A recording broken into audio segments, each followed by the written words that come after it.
Honk. And as always, the honk will lead them. What's going on, everyone? Hello, Arvanauts. Hello, everybody. Welcome to a Tuesday stream. It is Tuesday, November 19th, 2024, in the year of our Lord, Anno Domini, etc., etc. And it is my pleasure to welcome you all to a session of D&D with viewers. That's right. It's Dungeons & Dragons with viewers. There are a couple of possible adventures depending on the response we get, so we will see. But I am excited for this, and I hope you folks are excited as well. Before we go any further, just a couple of reminders about ways to support us here on the channel. If you have not done so already, please make sure to follow us on the channel. That is always appreciated. If you haven't done so already, please make sure to follow us as well over on YouTube. Subscribe to us there. And if you're watching me over on YouTube right now, welcome, welcome. Thank you so much. We are at a new record level of subscribers. So every new subscriber that we get to YouTube gets us to a new record level. So let's do that. Let's keep things going. Very happy with how the YouTube channel has been going so far. So please do support us over there. That would be much appreciated. If you have not done so already, please as well support us on our Discord. You can hang out with the Arvanauts in between streams with !Arvcord. Twitter, which is increasingly becoming a place that I will not be at much longer. !Arv tweets is that. And then Blue Sky, and that is a place which looks like we're going to be. We've had a massive surge of followers, folks. Probably have picked up, I would say, 200 plus followers over the last 4 to 5 days. It's been quite an infusion of followers as the great exodus from the other place continues. But definitely join us over there. We are getting to the point where I really want to get to a certain number where I feel comfortable being able to shut down the Twitter account and just do Blue Sky and TikTok, !ArvTalk, and Twitch and, my website and all that. But as my sort of main, broad-based social media streams, basically Twitch and Blue Sky is where I'd like to end up. But I need to have more followers over on Blue Sky first. We've been doing very well with that, though. I mean, like a big surge of followers. But if you haven't done so already, please join me over on the place where the sky is blue. That's !Arv over there. And again, TikTok, !Arv website, arvaneleron.com. Also, while you're there, check out Hearthglow. On this Friday, I'm going to be doing my next long-form recording of Hearthglow, and then Triffid will get that, and we'll be putting out in short order audio episodes of Hearthglow. So we will be not relaunching, but continuing that after a break in October. So that's going to be awesome. Very excited for that. And you can also check out the Gen GM's show, which is Zach Clay's and my show, which talks about DM and GM tips. We did our long form video last week on that. We have more short form videos on the way out with live suing. So we are very excited for that. And we hope you will consider supporting us there if you can with checking out that stream as well. And let's see, on the publishing side, well, actually financial side first, !Arv shop. That is my merchandise area. You can get swag for you and cool stuff to support the channel. Patreon is !Arv. That's really the financial backbone of the channel. Really trying to push to get that back into the triple digits again, back over 100. Would love to see that because I would love to do some other things, including another talisman tournament. I would love to be able to do another Arvanaut Idol contest. It's been a couple of years since I've been able to do one of those. But again, I need to do that when we get the Patreon support high enough to make it happen. So please do join us over on Patreon. You can get cool stuff for yourself and cool stuff for the channel, inspirations to help our tabletop players as well. Also, think about subscribing to the channel. You get those custom sub badges and emotes to use here, there, and everywhere across Twitch. And also, again, inspirations to help our players, which is always appreciated. And if you have not already done so, please consider supporting us on the publishing side. !Icarus, that's my graphic novel from Athos Arts. !Library is my Tales and Tomes in the Forbidden Library. That's my 5e adventure and sourcebook from Alligator Alley Entertainment. And Greyshade, that is my Greyshade IP. Greyshade, Renegade, and Heretic, the 3 books of the Grey Assassin trilogy. You can get those right now. You can also, we are now over 50 ratings, by the way, on Amazon with Greyshade, up to 51, I believe, at last check, which is great. Over 4 stars, so very honored and grateful to everyone who has supported all 3 of those books. And keep it up because there's more where that came from, we hope, both in terms of the audiobook. You can get the audiobook of Greyshade at that link, which is always appreciated. And you consider, that's nice of you, Imaginary Exponent. I hope you're doing okay. Thank you. I'm glad to hear it. It's one of the highlights of my week to see all of you lovely folks. And Greyshade will also let you pre-order the tabletop role-playing game of Greyshade, coming to you from the amazing Brandon O'Brien and Alligator Alley Valley Entertainment. That will be out early next year. So very excited about that too. And you could pre-order that right now at that link. Would be very much appreciated.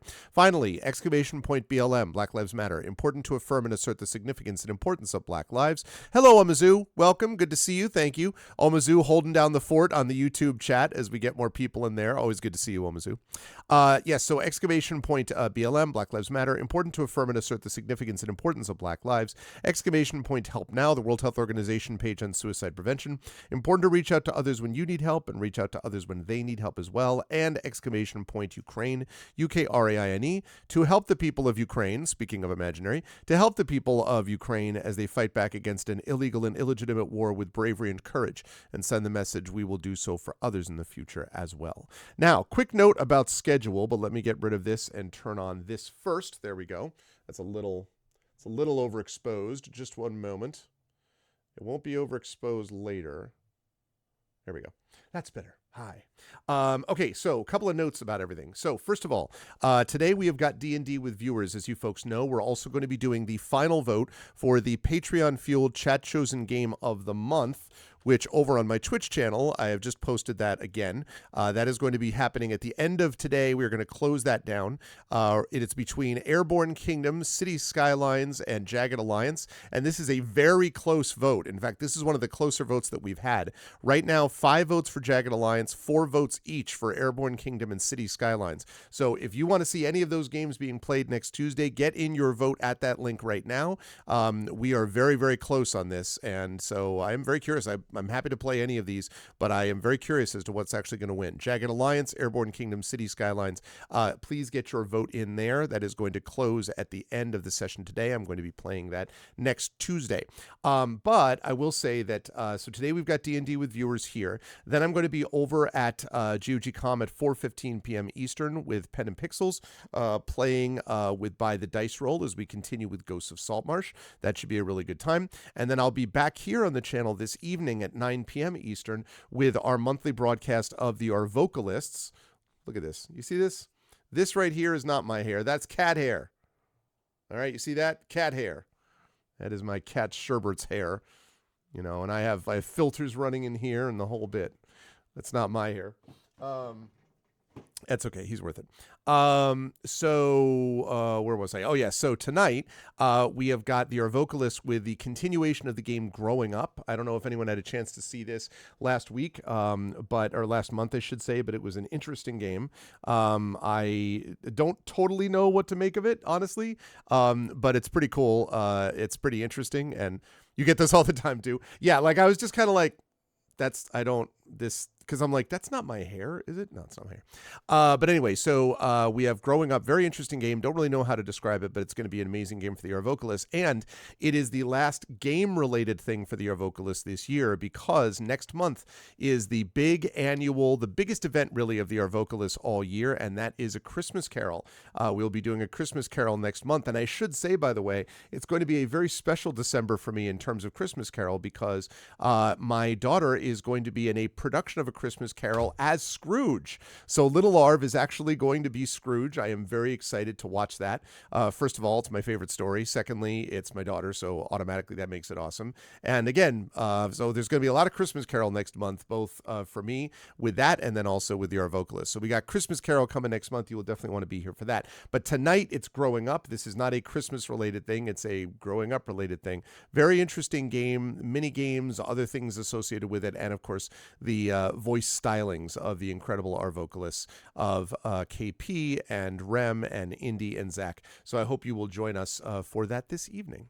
And that's what we got going on. Thursday, by the way, Dark Sun. Actually, tomorrow, I believe it's tomorrow, we have a bonus stream coming up of community D&D.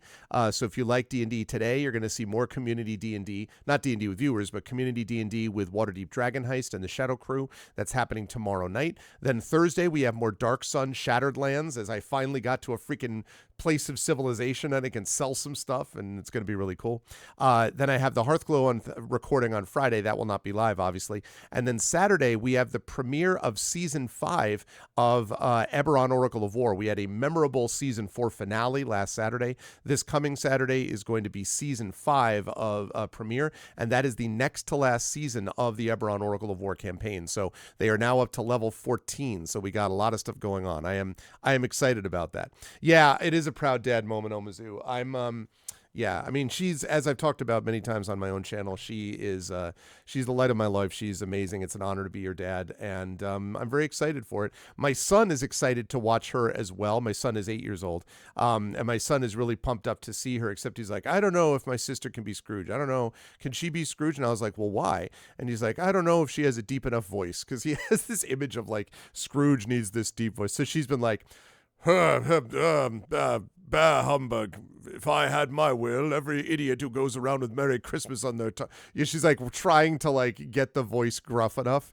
So we've been looking at clips of like Alistair Sim, the 1951 version, and then obviously Michael Caine, the great Michael Caine, and the Muppet Christmas Carol, which, all that kind of stuff. So anyway, very excited for it. It's going to be a good time. And it's going to be a big month in December on the channel as well. Not only are we going to have our usual range of stuff, we're going to have the Our Vocalist thing I just mentioned. We will have our usual family stream, which happens on Christmas Day with Mrs. Arv and Little Arv and Mini Arv. It's going to be awesome. And then we have our Game of the Year show where I go over the best games that I played in, I list, basically rank all of the games that I played in 2024, new or old, and get ourselves ready for kind of a retrospective of 2024 and get us ready for 2025. So I'm super pumped about that. It's going to be good times. So, but that is the deal with me for today. So today, chat, we've got Dungeons & Dragons with viewers. Now, I have a couple of possible ways to handle this, and it's going to sort of depend on the response. So I have, as we said, at 4:15 p.m. Eastern, I have my next D&D session, and I really need to wrap up here at 3:30 at the absolute latest. And I mean a hard stop. Okay, we're done 3:30. So that means we have 3 hours. So what that means is that I would like to play D&D with viewers with all of you. You should, Mizru. It's all on my channel under on that YouTube channel there on my Eberron playlist. You'll find an Eberron playlist that's called Eberron Oracle of War, and we have run through the first 14. We've been running over a year and a half now, almost 2 years, I think. I think it's been actually maybe just 2 years, and 14 levels in 2 years is not bad, by the way. I should say I feel fairly pleased about that. So I'm ready to play D&D with viewers, but if we don't get a big response, and by that I mean if we don't get at least 3 people that are interested in playing, then I do have an alternative, which is a D&D game called Legacy of the Green Flame. You may remember that we did a whole D&D with viewers section thing using a company called Pacesetter Games, and it was called Into the Unknown, and it was a lot of fun, and we actually played it together as a collective, and that was a good time. And I'm ready to do that, but I am also may start that in January, depending on the response we have today. If we get enough players to be able to do 3 or 4 players this evening, then we will do a more traditional D&D with viewers. And I have an adventure prepared that I prepared last night, which is called the Wolves of Welton. So I am prepared for that. So here's the deal with D&D with viewers. Thank you, Echo, for posting that link there. The way it works is pretty simple. Basically, we have a couple of things that we ask for. Number one, if you're going to play D&D with viewers, you have to have a microphone. Must have a functional microphone. If you don't have one, I'm sorry, but I need to be able to hear you. We can't just be doing it based on text. So you need to have a microphone. Secondly, webcam is strongly preferred. We can't guarantee, it's not an absolute requirement, but I strongly prefer webcam if we can, because people love to see your reactions and so on. Number 3, you need to have a general knowledge of D&D. Now, general is very general. General does not mean I play every day, I play every week. That's not a big deal. We can work through things with you. I have pre-generated characters that I will provide, but we need to have at least the basic sense of what Dungeons & Dragons is all about, so that when I say roll a d20, you're not like, what? Like a D20 means a 20-sided die. So that's what it means. And if you know what that means, great. And if you're like, what? Then may I suggest you watch today. You'll get a chance to see some of these things being brought up, and maybe you can play with us the next time. And then the last 2 things are important. You have to commit to the whole time. So we're basically going to be playing for 2.5 to 2 hours and 45 minutes. If you can't do that, and if you're going to have to leave after 45 minutes, then please do not throw your hat in the ring because we need people to be here for the whole time. And also, you need to be a team player. And by that, I mean you need to be ready to have a good time. You need to also be aware of your fellow players. We're working as a team. That means no dominating over everybody else, no constant interrupting, no saying, well, this is what my character would do. Okay, like I love the idea of you playing your characters, and that's great, but it's also important that we work together as a team and that you all do that. Assuming everyone is cool with that, that's fine. So microphone, webcam, preferably some basic knowledge of D&D, able to stay for 2.5 hours-ish, and team player. If you fit those descriptions, then I am happy to play D&D with you. So I see that Effect Life is available. That's awesome. That gives me one person already. I see Echo is willing to join if Arvin only begs me. The only thing is I know it's super late for you, Echo, so I also don't want to beg you and have you be exhausted. But I should mention, too, that technically I like privileging those who have never played with me over those who have. But in practice, every time we basically have a mix. More or less. We basically have a mix of veterans. Oh, it's only 6 p.m. Oh, that's right, because we're starting early. Okay. So then you won't be exhausted. Okay. So basically we have, we usually have a mix of veteran players and new players, basically. So, yes, that's perfect. Thank you, Trivid. I think we have, although this is funny, we have D&D with Viewers player, microphone, headphones, headset, internet connection, basic familiarity D&D, able to commit to 2.5, 3 hours, team player, webcam preferred. Yes, although I would say that last one is 7 webcam preferred. I only mentioned that because it would be cool to make that, to combine that with our D&D viewers thing at some point. Would be lovely. But yes, that's awesome. And thank you as always to the amazing Triffid for all the incredible work that she does. I think, one last thing I wanted to mention, by the way, it looks like we are moving in very rapid order towards the launch of that Star Wars game. We now have people in active conversation with each other about when the sessions are going to occur, specific scheduling issues. So we're closing in. I think in December we have a pretty good shot of being able to get a session running of that Star Wars game with the Damon Runyon scientists. I'm very excited about that because it's more support of Damon Runyon, and because that Star Wars game, for those of you who missed it, I encourage you to go back and watch the VOD. The Star Wars game was absolutely freaking hilarious, and I would love, it was a highlight, honestly, of ARFCon, and I would love to be able to get more of that going on. It's going to be good times. So, hello, Emily. How are you? I don't do any edits, but Effect Life is on. I'm watching. Okay, so here we go. So we need 3 players, a minimum of 3. 4 is the sweet spot. 5 is okay. 6 is too much. I'm really looking for between 3 and 5 players. So I have Effect Life and I have Echo if I need to beg him. So I will say that Echo is I'm going to say, because of that, I'm going to say that we will have Echo if we don't have enough players otherwise, because of the, I don't want to make Echo feel like I'm begging him unnecessarily. So that's if we don't have other ones that are involved. So who might be interested in playing? Who would be interested in playing this game? If we get enough players, it's going to be the Wolves of Welton. And you'll be obligated as you come in to do the Wolves of Welton. Da da ba ba bum bum ba ba do do do do do.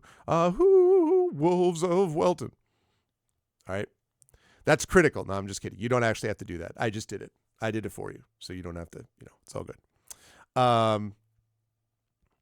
You fail on a howling good time. Hey, Prince Justin. Hello, Blue Phoenix RPGs. You fail on solid internet connection. Your crap top has. Well, Imaginary, in your case, I would absolutely make an exception on the webcam front. The webcam isn't an absolute. I just prefer it, but it isn't an absolute. But you do need to have a decent internet connection because otherwise it's going to be frustrating for all of us. Otherwise, I would love to have you on board. But what's up? It's Barrymore. I got that reference. Soho in the rain. His hair was perfect. The great Warren Zevon. That's one of those songs that, I know Warren Zevon did other stuff, and I've heard a couple of those other songs, but it's just, I just can't hear the name Warren Zevon without being like, oh yeah, it's Werewolves of London. I mean, I don't know what it's like he wasn't a one-hit wonder. It's just, that was the freaking, Jerry Rafferty. I hear his name and I'm like, Baker Street. That song is the one, the ba ba ba ba ba ba ba You may know that from the saxophone, a classic hit of the 70s. And that song's an awesome song. And I can't think of him without thinking of that song, even though I know he wrote other stuff too. So yes, indeed. There are indeed player requests. So far I have got Effect Life right now. I have got Echo if needed in the back pocket, so to speak. I hear you. Would love to have you though, Imaginary. You know, there's an open invitation there, so would love to have you at some point. Would be an honor given the circumstances, and you know the drill with that, so you know my feelings there. Okay. Well, I mean, but okay, Echo, but honestly, I wouldn't mind it being updated, so maybe we can just update the command. I don't mind that being updated one way or the other. So Triffid knows what she's doing. She has my full faith and support. Oh, the day and time? Now. We're talking about now. So we're looking for players for right now for D&D with viewers. So yeah. I meant right now, which I know is not possible for everybody. But that's why we do it this way. It's sort of like playing pickup basketball. This is like pickup Dungeons and Dragons, let's say. I've done a number of these over the years. And as I say, if we don't get 3 or 4 viewers for players, then I do have an alternative game that I would play with chat as a whole. I was planning on launching that in January, but I could easily launch it today if I had to. But otherwise, I have something ready with Wolves of Welton. So I have Effect Life for sure, and maybe Echo. Who else would be interested in joining these intrepid adventurers? I need 3 to 5 people. 4 is the sweet spot.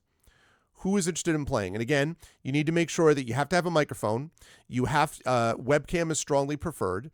A basic knowledge of D&D, and by that I mean when I say roll a d20, you're not like, what is a d20? If that's the case, if the latter is the case, then I would encourage you to watch and pick up some more of the details so that we can do that.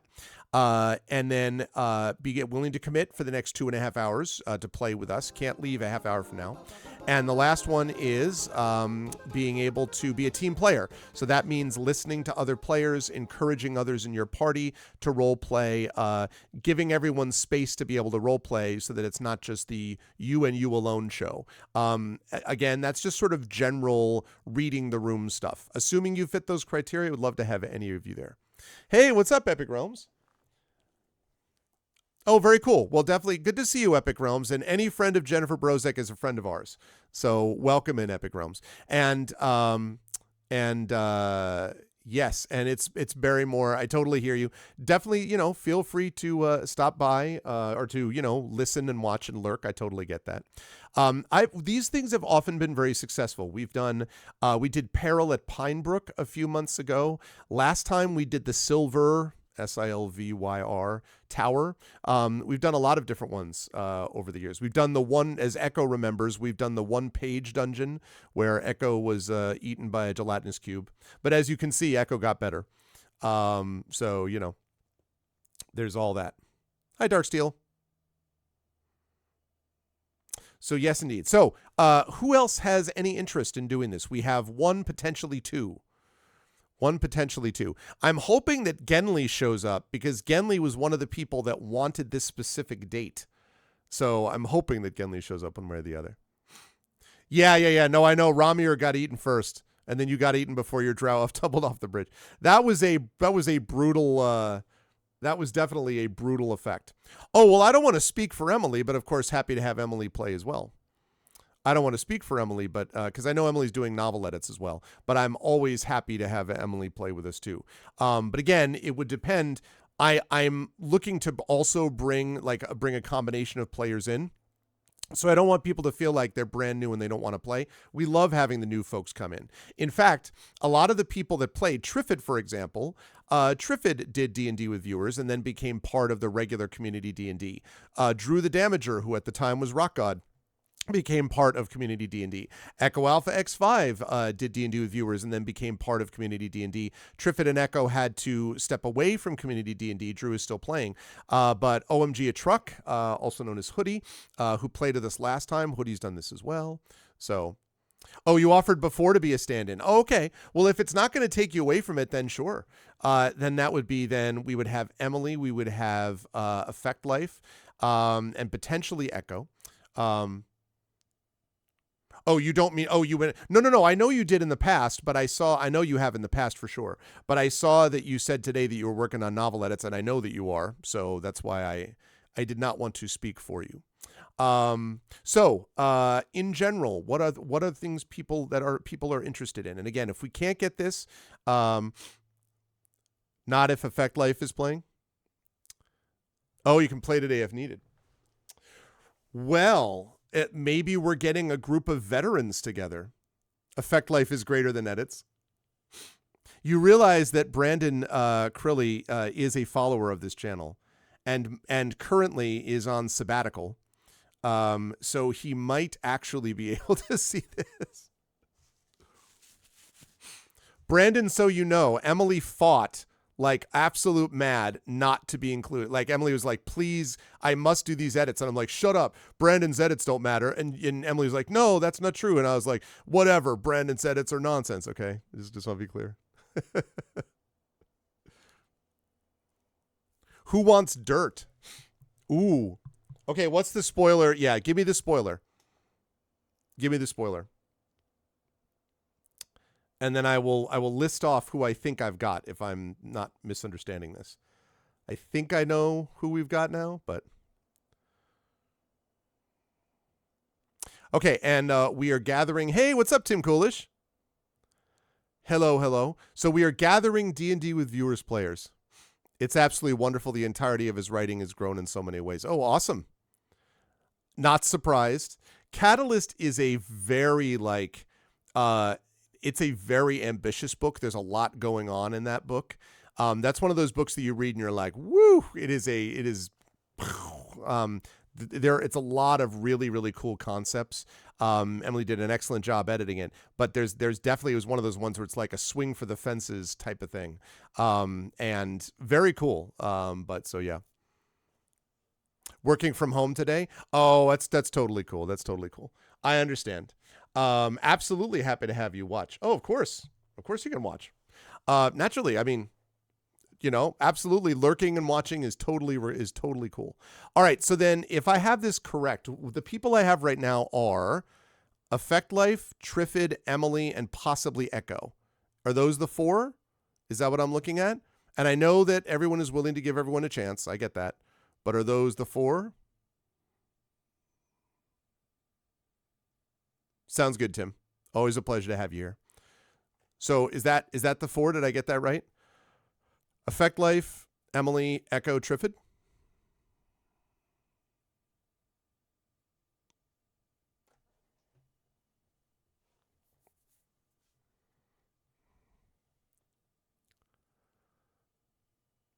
Okay. Well, before you rush off and do that, I'll give it another minute and see if anyone else wants to jump on board.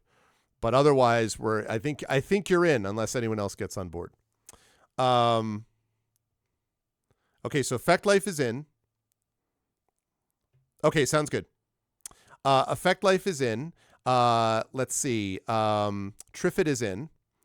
No, I get it, Tim. It's cool. Effect Life is in. Triffid is in. Oh no, absolutely, Tim. But I understand it's also work is totally cool. I totally get it. I assumed that like a lot of the sort of like this time zone folks are working, but this was a European, sort of European friendly, even though right now we have two of them would be European right now, if I'm getting this correctly. Effect Life and Echo. So is that what we're looking at? Effect Life, Echo, Triffid, and Emily? Does anyone else want to join, at which point we do this? Any of those four? Anyone else want to jump on board and be a part of this?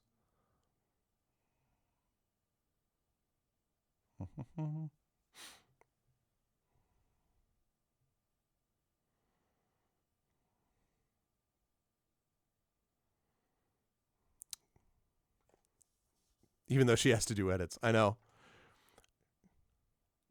Going once. All right. Sounds good, Tim.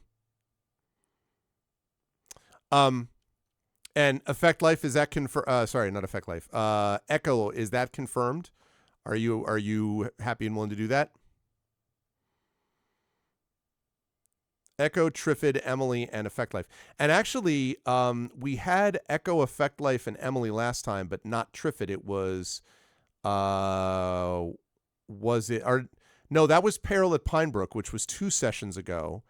But I think we had one other. It wasn't Hoodie. I don't think it was Tim. I don't remember who the other person was. That we had, the fourth person. Oh, it was the guy.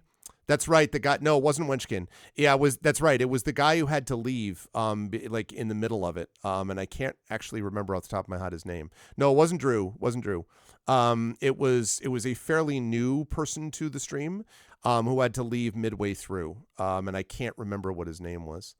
Yeah, he wasn't around too much. That's right. Yeah. Yeah. So, which is, it's okay. All right. So those four. Okay.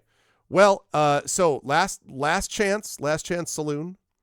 Yeah, the internet connection.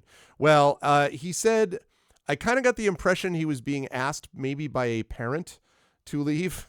That was sort of the impression that I got. He was kind of like, he's like, oh, all right, I gotta go. I'm being told. And I think he said his mother. I was like, okay, so his mom asked him to leave. Oh yeah, Dark Steel. It's on my calendar. I do D&D with viewers usually every other month, and I always have it posted like what actual day, usually within the first week. So this has been up there for a couple of weeks. D&D with viewers, yeah. That's why I always got to check that calendar to make sure. But it's all good, Darksteel. Would love to have you join a future one, though. Although I will tell everybody that in January, very likely that we're going to be doing a little bit of a all chat D&D for a while, because I'm excited to play Legacy of the Green Flame, which is going to be a good time. It's the same company that did Into the Unknown, so we'll be doing that for a few sessions, and then we'll go back to the more regular D&D viewers as well. So you're gonna pass, Echo? Okay. All right, if you're sure. So then we're looking at Effect Life, Emily, and Triffid. Anyone else to join those three? Emily, Effect Life, and Triffid.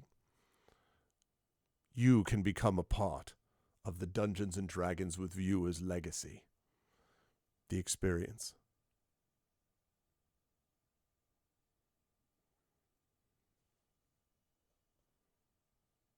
Oh, so you're saying yes, you want to give it a pass, is what you're saying? That's right, Silvera Draconis. That's right, Effect Life. Yeah, thanks. You're saying you want to give it a pass, Echo, right? Okay, gotcha. Got it. Totally get that. Incidentally, Echo Alpha has been sending me awesome pictures on not just from his walks, but also elsewhere of Norway, which is pretty awesome. I have to say, by the way, if it were not a Tuesday, yeah, sorry, Blue Phoenix. I stream on Tuesday. Wednesday, I usually is when my son and I are doing some adventure, my 8-year-old and I have work that I have to do anyway. And then Thursday I teach, so I do it on Thursday night, and then I stream on Saturday night. And I'm spending time with the family Saturday during the day, and Friday during the day I'm usually spending time with my daughter. So, like, it's all scheduled the way it is. I would love to be able to stream. Honestly, I would love to be able to stream more. But I also really love hanging with my family. And I'm also busy, doing a bunch of stuff, including a bunch of different projects. So it's all that balance, Oh, you have 2 teenage daughters. Nice. Yeah, mine is turning 17.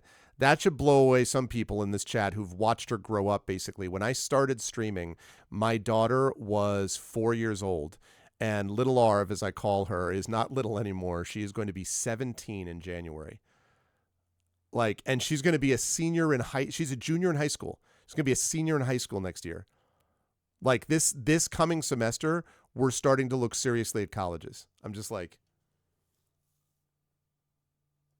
I think I might feel all that more if I didn't have my 8-year-old who's in 3rd grade. So that helps a little bit. Like, oh my God, it's a rough time. Yeah, my daughter's doing very well. She's done really, really great.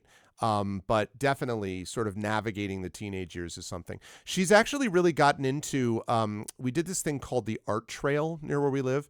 And there's this one place where they have like this artist studio. They have a bunch of like independent artists there. And they had this like art showcase type of thing. And so she talked with someone and she's gotten into recently painting like clothing, like painting jeans. So she's got this very involved project that she was doing when not doing her homework because she's got AP classes and honors classes and all that. But she's been doing that also, and she's very excited about the way that the jeans are coming out. So it looks very cool. So yeah. It was very cool. It was very cool. She definitely has this artistic sensibility. Oh my God. And she did this art project the other day. I think it's downstairs. I don't know if you all know scratch art. So it's like this black sheet and then you scrape on it to create. You basically, as you scrape with just like an edge of something, you could even do it with a coin or with a nail, a line is left, like a silver line, and so it makes this very cool, clean line. She did this thing the other day, like this incredibly complex tree thing that my wife and I were like, what the frick? Like, she's artistically talented, but like, there's a couple of her things that are like next level, and we were like, so it was like, it was, yeah, sort of like etching. It looked super cool. And I was just like, oh my God, it was pretty awesome. Yeah. So yes, Emily, the verdict is, so Effect Life, sorry, not Effect Life. Why do I keep saying that? Because they both start with an E. Echo is going to have to pass. So right now we have 3 people. We have you, Triffid, and Effect Life, which is absolutely doable, but I would love it if we had one more. So I will hold out for one more in just another couple minutes. And if not, then we will move on to this. Oh yes, I can. The Wolves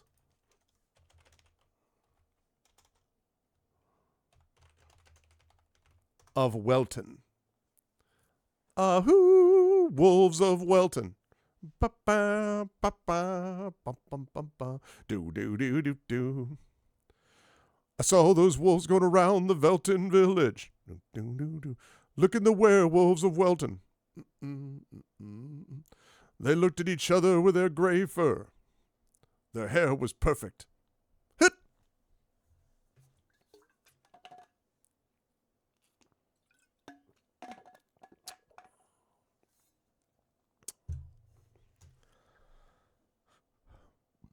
Yes, Escrafito, is that what it's called? It's super cool. Like my son and I did one that was cool. I was actually pretty happy with mine, I have to say. Like I did a few I did a few drawings and like paintings of my own. And I was like, it was basically a printmaking thing that was done at a local studio that we went in for as a family, and I was actually fairly happy with it. I was like, it's pretty cool. It's kind of neat. Chrono Wolf's Fursona Commander Campion. You use that tech. Omizu, are you? Well, I should know this because your handle. This is on the YouTube chat, by the way, Twitch. In case you're wondering who I'm talking to. So I should know that since your handle is Omizu Paints, you use that technique in your paintings. Now, are you what we would call a professional painter? Because I must tell you that I am surrounded by, in my chat and elsewhere, by a whole host of professional, awesome, amazing people. I am lucky enough to know Tari Toons, who's a professional cartoonist and is incredibly good at it. I am lucky enough to be surrounded by extraordinarily talented photographers like Prince Justin and Drew the Damager. I myself am a musician and author, and I'm surrounded by those people also. So semi-professional. Oh. Well. This is me. This is the wheels turning in my head about like, really? You need to make sure that you join our Discord channel. Not that we would ever come to you and say, hey, we're looking for awesome artistic work from people. Just saying. And Echo is an AmaPro photographer. Echo does very good landscape photography in particular. Now, part of that, I think, is that Echo has been given the greatest canvas on God's green earth because Echo lives in Norway. So like every time Echo sends me a picture, I'm like, but so there's that. Yeah, Drew is a great guy. You're doing illustrations for someone's kid's book. Really?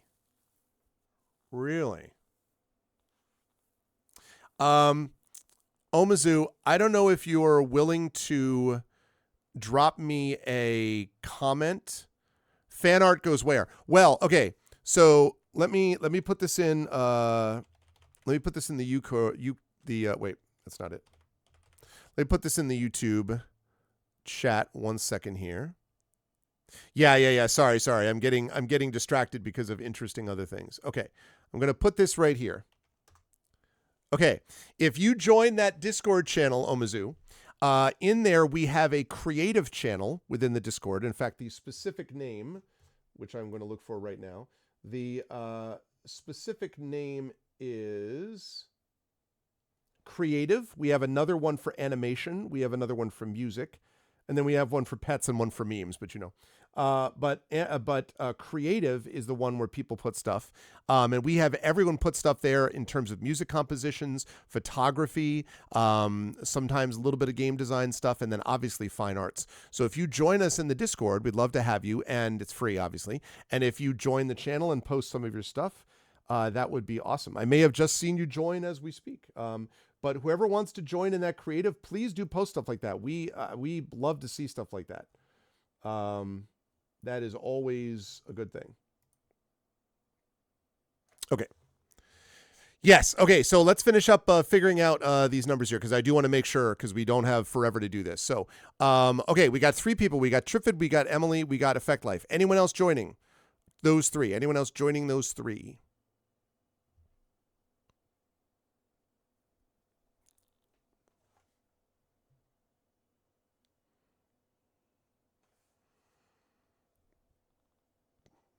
That's awesome, Omizu.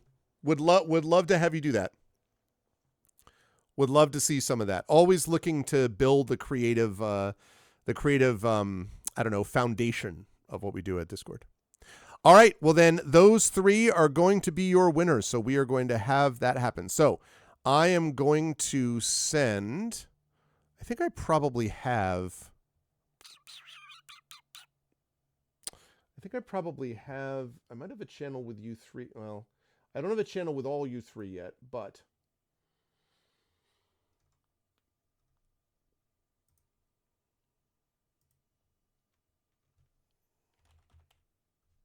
okay, hang on. I happen to have both these people. Okay, I've just added you all in Discord. So I'm going to send you a Zoom link. I literally typed in Zoom link. That's great, Arv. Yeah. I know what you mean, a Zoom link.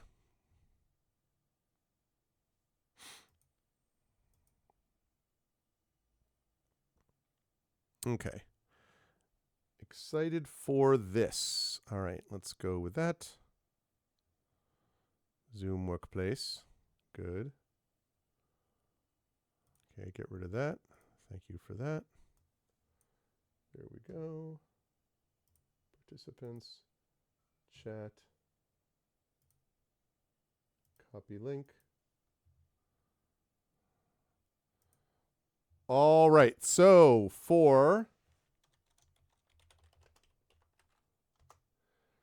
I am putting in the Zoom link.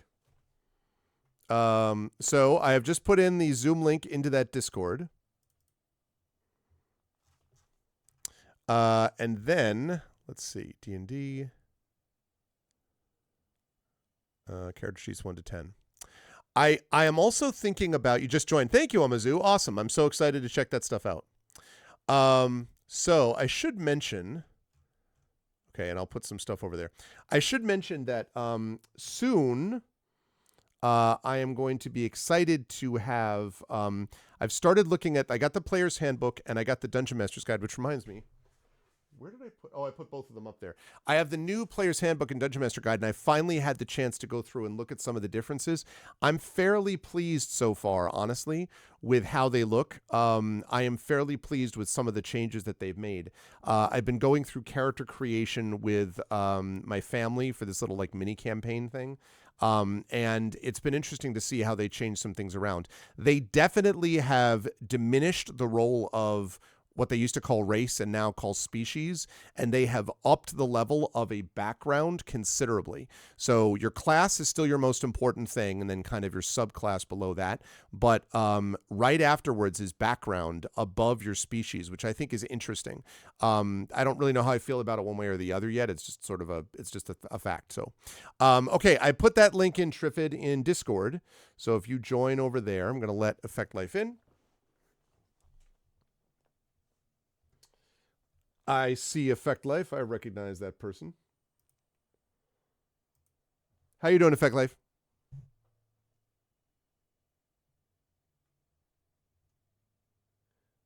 Just making sure I can hear you. No, I do not hear you yet.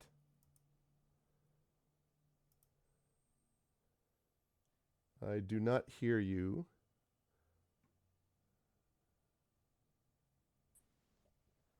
Hello, can you hear me? Now I hear you. Ah, okay. And now I hear I you. had to select join with audio first before it actually took. No problem. I figured. How are you doing, sir? I am doing okay. Good.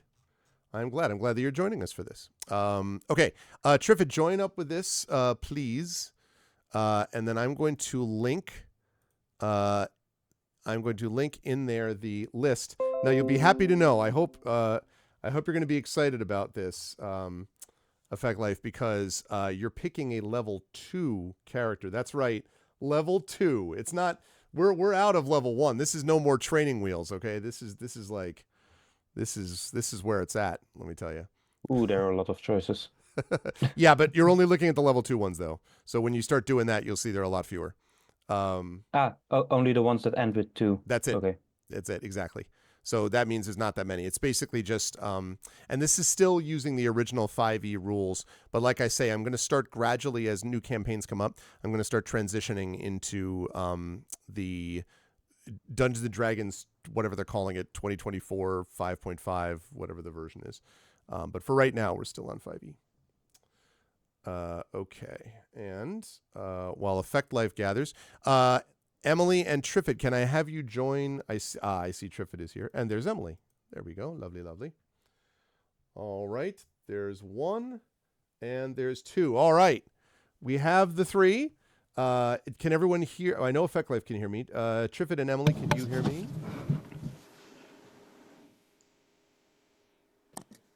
Okay, check. Hello. Okay, can we hear from I can hear.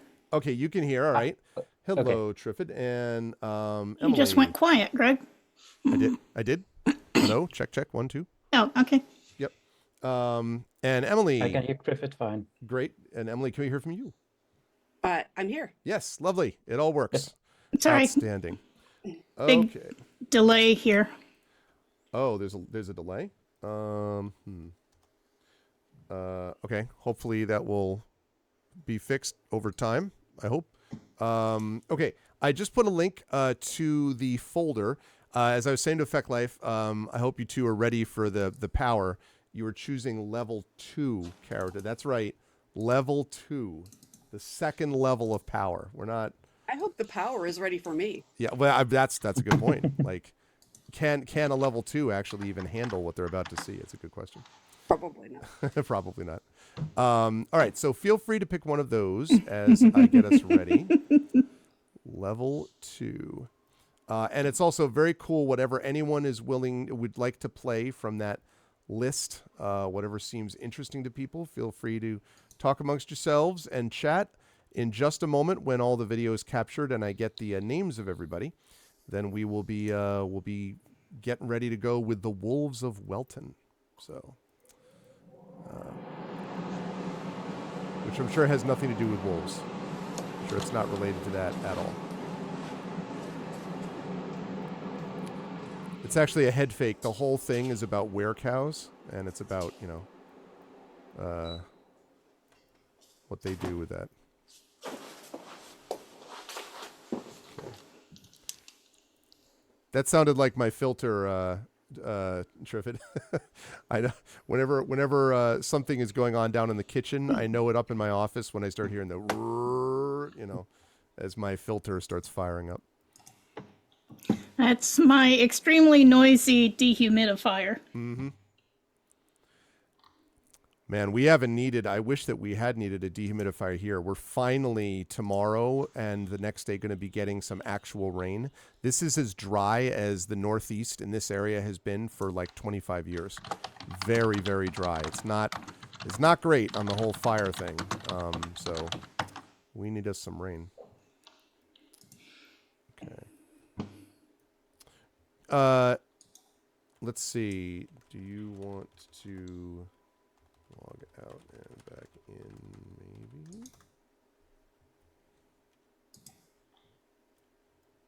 Do you want to log out and back in, maybe, Trish, to see how see how that works?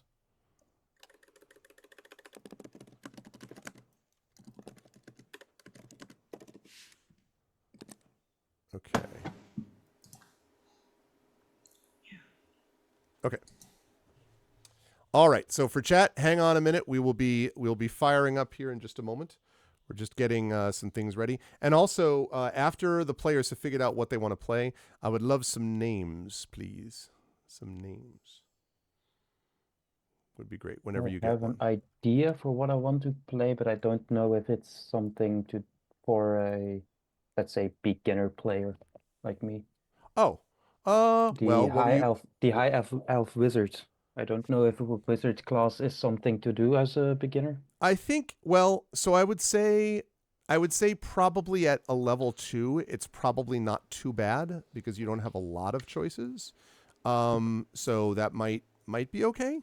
I would say I wouldn't play like a sorcerer, but I would. I think a wizard might be doable. So I'd say that's. I do have 3 other experienced players, or at least more experienced players in the group now. So true facts. This is true. Triffid, any better? Perhaps. He waits. He waits. He waits. He waits. He waits. Wow. That's a lot of lag. Let me see how long it takes. Okay.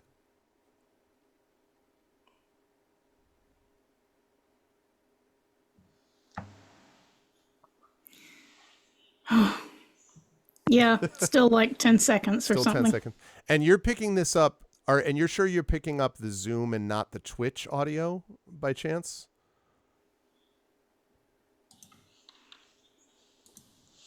Yeah, exactly. Where cows roll for tipping damage. Exactly, Omizu.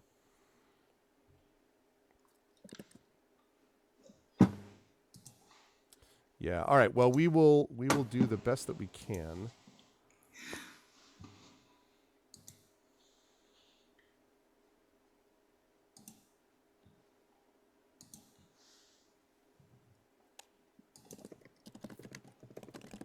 Okay. Let me try that now. Okay. Check 1 2. Check 1 2 3. Okay, your mouth and your words are what I'm hearing are pretty much in sync now. Okay. So Okay. I thought it might have been that's that. what. Yep. That. That happens to me more than once. I know that exact feeling. I'm like, what the frick? That's why. Well, I'm glad it was easy to fix anyway. That's good. Okay, so let's see. So what have we got? So we've got. Oh no, you can absolutely be. I should say, by the way, you can absolutely be the sorcerer. Although I would say, if you're going to have a wizard and a sorcerer, then it looks like Triffid is going to be playing the tankiest of tanks. Just be aware. I don't mind playing a tank once in a while. All right, so Effect Life is going to be the high elf wizard. So if you want to be a sorcerer, you absolutely can be a sorcerer. Emily, happy to have that. As long as Triffid is able to play either a healer or even more preferably, and listen, maybe you just stay out of fights. Maybe like you run into things and you're like, let's not fight anyone. That's, like that's fine. Maybe you just have to be super convincing. That's quite possible. Chat, in case you're curious what's going on, we will be starting in just a second. We're just getting character choices. As soon as you have a name, Effect Life, give me that name whenever you have it. I've posted it in. Oh, you Zoom just chat. posted it. Great. Cool. All right. Let's see.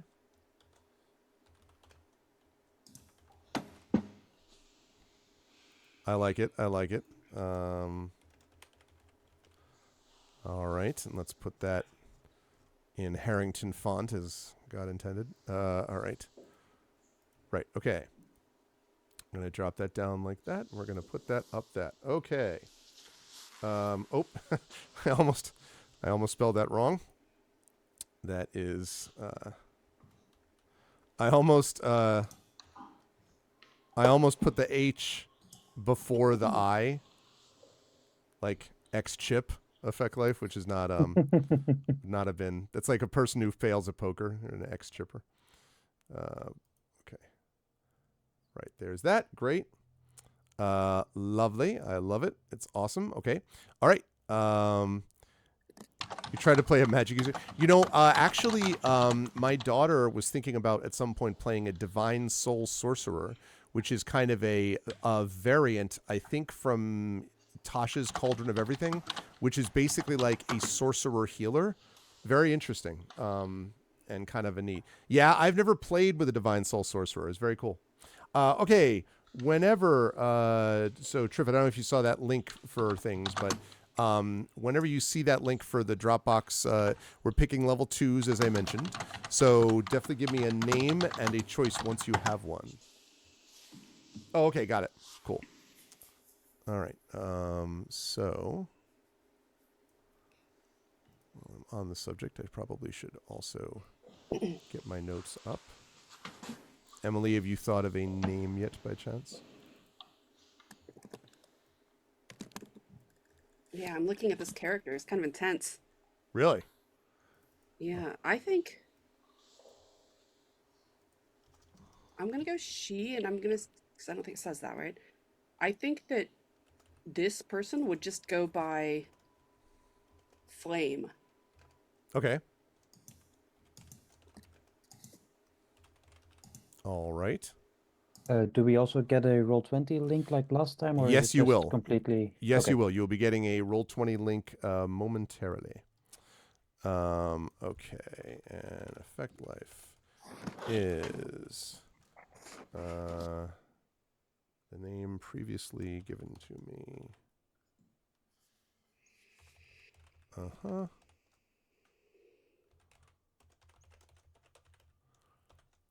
Chat, we have not one, but two high elves in this party.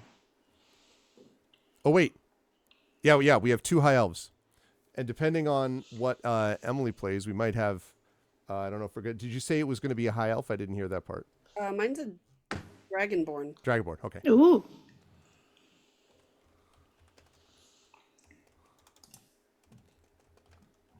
Dragonborn.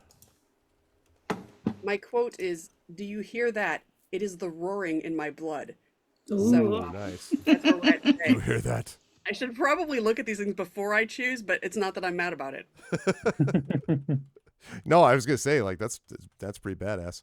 Yeah, no, I'm all for it. I'm going to start introducing myself that way to people. Sorry, did you hear that? It's the roaring in my blood. you hear How that? are you? Yeah, exactly. Sorry, if you heard that, that's just the roaring in my blood. I mean, maybe this is the new thing. That's pretty funny. How are you? It's so dated, really. That's really great. Okay, so and did you have a name yet? I'm sorry, did you tell me or you're thinking up one? Me or Flame. Oh, Flame, Yeah, you I'm said. I'm Flame. sorry, that's right. Emily said flame. That's right, that's right. Yeah. That's right. Flame.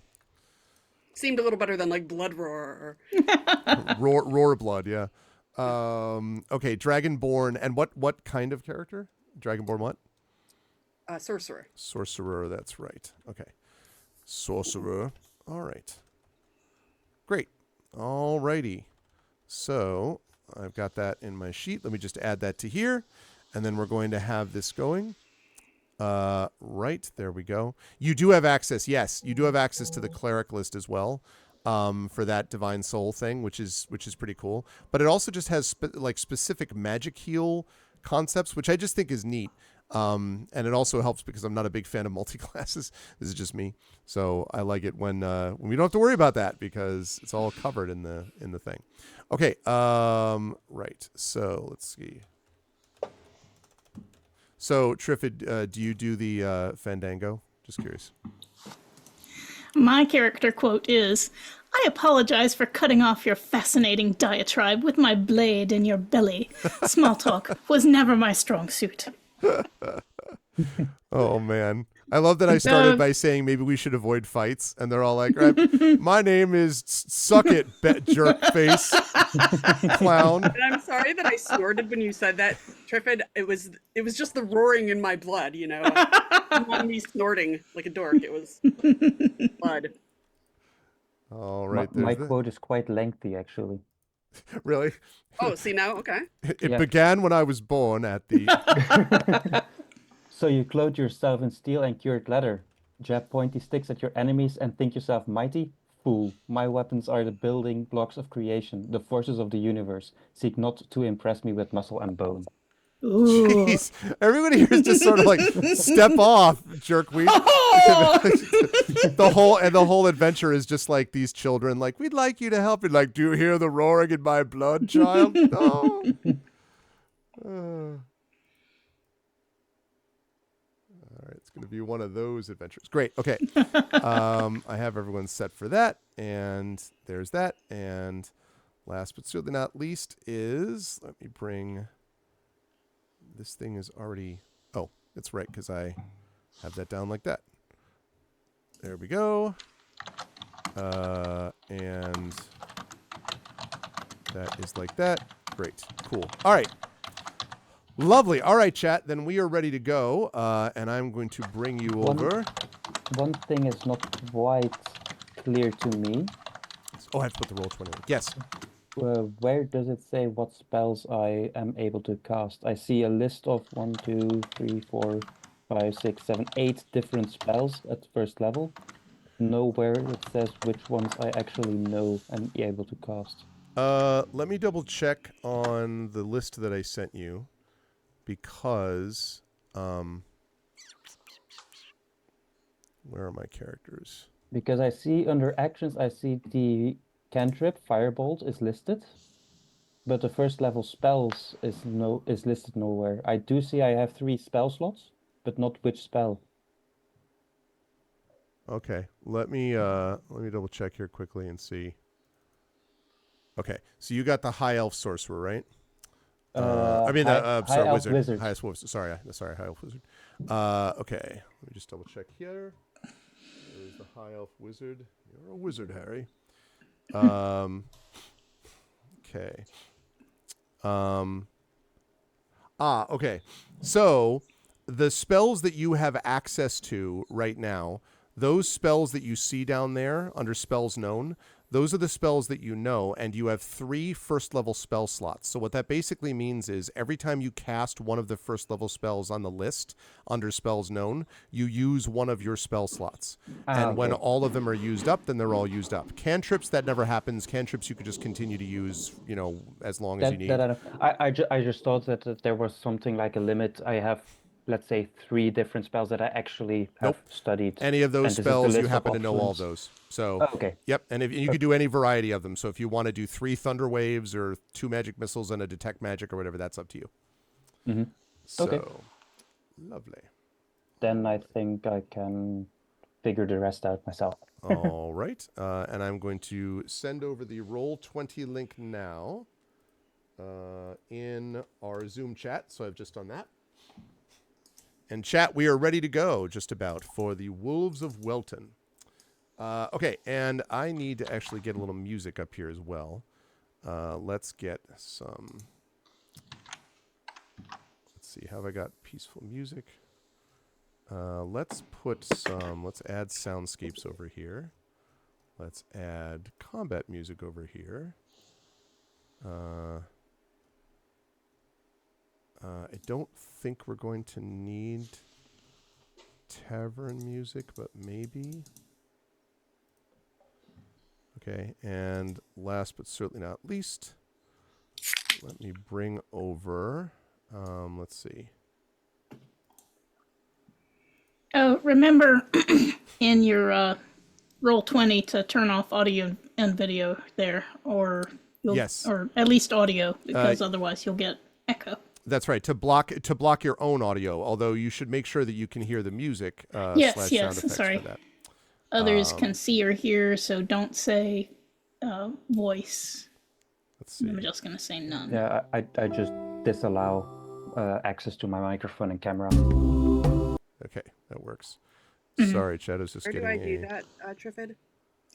Under the gear on the top right, scroll down to audio and video. And below master music volume level, which I would suggest setting at half rather than 100%, you'll see others can see or hear voice and video, and I can see or hear voice and video, and at least make sure that voice is cut off. Video is fine, but you'll save bandwidth if you just say none, none, because we have the Zoom chat for seeing each other and hearing each other.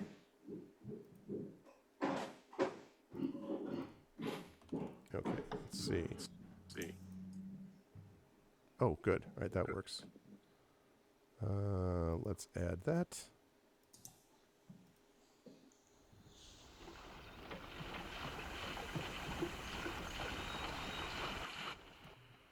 I hear the music. Lovely. Okay, and I'll do one more just in case. Great. Okay, cool. All set to go. All right. So, just a quick check from everybody. Whoops, that's not what I meant to do. I did not mean to do that. Quick check from everybody. Let's start with, as we go through here, first of all, right underneath the column, your first awesomeness of players, and that, of course, is FeckLife, also known as the creator of ArvBot, who is has done incredible work with ArvBot, without which so many things would not be possible in what we do. And I have met FeckLife in person earlier this year, actually. So welcome, FeckLife, and thank you for joining us. And anything you want to say about yourself, and then can you tell us who you are playing this evening, and also give me a hit point total as well. Yep, I'm FeckLife. Like Greg's, like Arv said, I met him back in August for the first time. Same with Emily. Really enjoyed that weekend, by the way. Who am I playing? I am playing a half-elf wizard named Orion Exifer, who is, at least intended to be, more of a spell crafter, someone who is a bit of an experimenting with how spells work and creating their own style of magic a bit. Nice. What could go wrong? The experimental wizard is the best type. Hit points are currently listed as 12. 12 out of 12. Lovely. All right. Thank you very much. Excited to see what... and is it Orion or Arian? I prefer Orion. Orion. Okay. Orion Exifer. Okay. Not, as I originally called him, X-Chipper, which is not the same thing at all. Okay. Orion Exifer. Very excited. The name to is see also a little bit of a play on the spellcrafting thing with the cipher part of it. Yes, with numbers. I noticed that. Although I didn't know if that was that you were formerly a cipher and now you're an X cipher, so you started as a cipher. No, I am very excited to see what Orion gets up to. Thank you, FeckLife. Moving right down the line, next up we have the inimitable and immortal Triffid with us. And it's good to see you, Triffid. I hope all's well. Do you want to, I'm sure people in chat already know you, but for those who don't, maybe talk briefly about who you are and then who you're playing, and if I could get a hit point total from you as well. Hey, I am a longtime journalist, current freelance editor, and I gosh, I have a whole lot of interest. I do science fiction and fantasy podcasting with Skiffy and Fanty. And let's see, I am playing Scaramouche, an elf fighter, a high elf fighter, and I am looking forward to playing with y'all today. Lovely, lovely. How many hit points did you say for 17? Sorry, 18. 18. 18. All right, 18. Okay. Cool. All right. Thank you, Triffid. Very excited to see how this goes. Okay, and let's see. Then, last but certainly not least, we have, of course, Emily, also known as EDE Bell. the one of the editor, one of the two main people at Athos Arts, and responsible for editing my work wonderfully, and also currently editing the work of one Brandon Crilly as we speak. But it's good to see you, Emily. And yeah, for those same thing. Obviously, many people will already know you, but for those who do not, do you want to explain quickly who you are and who you are playing, and a hit point total would be lovely. I almost couldn't find where I was muted, but I got it. I was like, right at the last minute.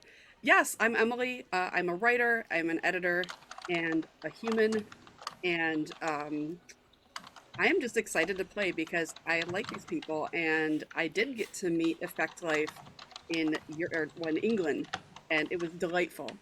And I have also met Triffid, and I have never played with Triffid, so this is very exciting. Mm-hmm. What I am playing is a bit intense. Yes, so Flame, who is a dragonborn sorcerer and is very self-sufficient but lonely, is what I'm reading here. And probably part of the reason for the social interactions might be because she walks up to people and asks, "Did you hear that? It is the roaring in my blood." But, do you have a business card with that? Just like you have a business card, is like, did you hear that? It says here that she's tired of a life alone, but probably going to keep using that line. So we'll see how it goes. And yes, very loyal, very fierce, very self-sufficient, and looking for connections apparently from this sheet. Very cool. Do we have? Oh shoot! I have to. My printer is going off, and I have to fill it with paper. Hit point. Just before I go and do that, hit points. Do you have? Oh yeah, sorry, 16. 16 out of 16. All right. Okay. So Effect Life will clearly be Orion will be in the front lines clearly of all the fights that we have here. Okay. I'll be back in 2 seconds. Talk amongst yourselves, people.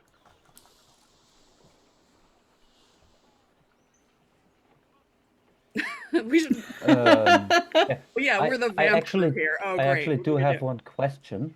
I see my armor class is 13 or 16 brackets mage armor.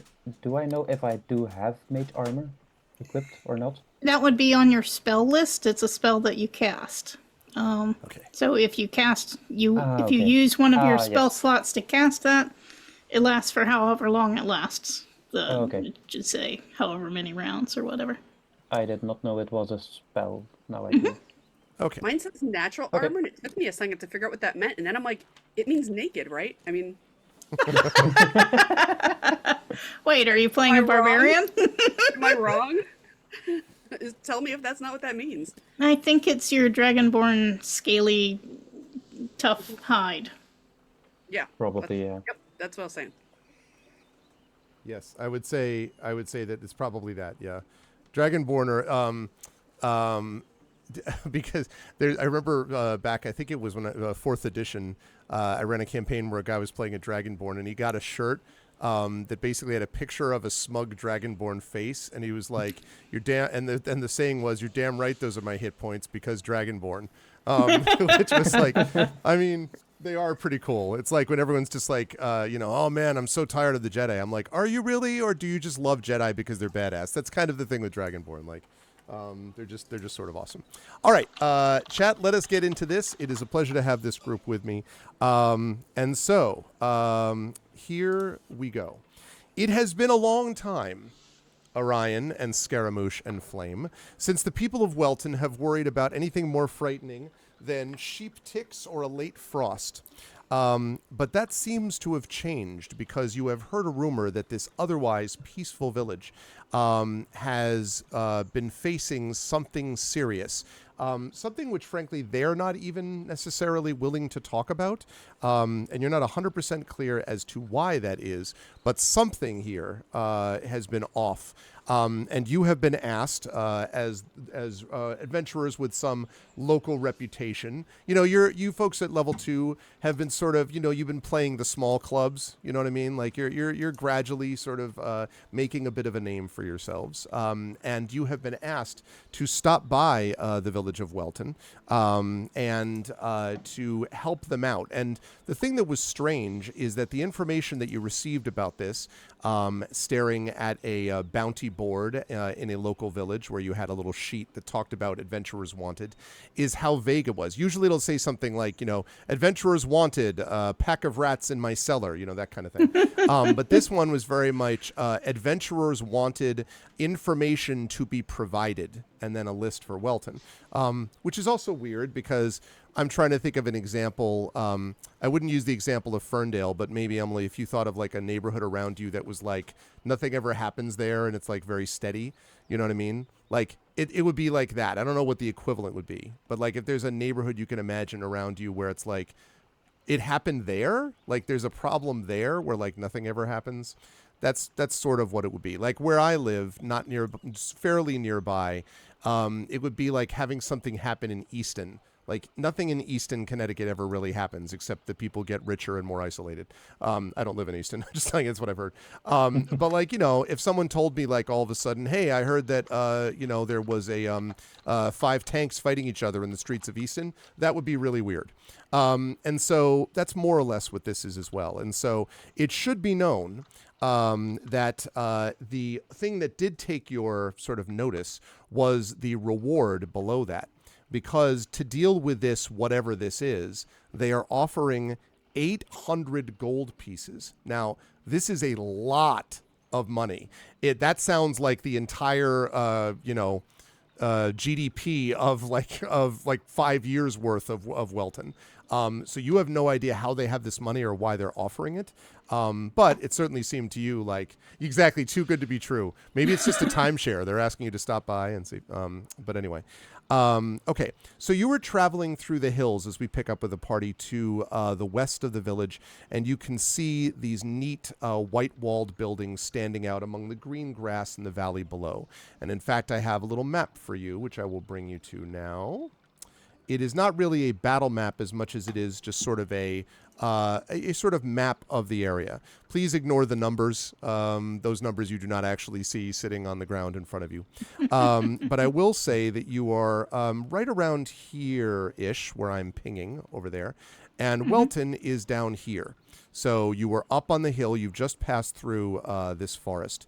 And right ahead of you, about 150 feet away, is a slight bend in the road where it passes between an outcrop of rocks and the borders of a mossy woodland, which you can see up here to the north.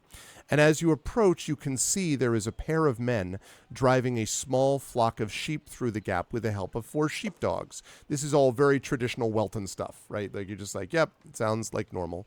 Except something clearly is amiss because at one moment, in fact, I'd like all of you to make a perception check for me, please. Let's have you make that perception check, and then we'll talk about what else might be you might be aware of. First, what is my perception? Yeah, it should say, I think. Passive perception. Not passive perception, no. I just see under skills perception +3, so I assume it's +3. That's correct. Yep. And if sometimes if you don't have perception listed, Triffid, then it would just be it's wisdom based, so it'd just be whatever your wisdom modifier is. All right. Let's see. So we got a. Is that just a straight 3, Flame, or is that 3 plus something? What did I roll? Oh, I haven't done this in a while, so I'm trying to figure out what you I'm doing. You did roll. I see. Did I roll? You rolled a 3, is what it says. Off of a, I think, did I roll a 20? Sorry. You did roll a 1d20. You did roll a 1d20. Okay, well then it'd be +1 to that, I think. So 4, okay, which is also what Effect Life rolled. So yeah, but I did a natural 1. Natural 1. So both of you are just sort of like, I mean, it's, listen, Orion, like, this is some gorgeous, like, land here. You can, like, the wands you could make, the staff you could make out of the wood from the forest is like, that sort of thing. So probably you, and Flame is too distracted by the roaring in her blood. So the two of you are distracted. Luckily, you two dreamers have me with you. Yeah, that's right, because Scaramouche got a what? Scaramouche, what do we have? 19 total. A 19.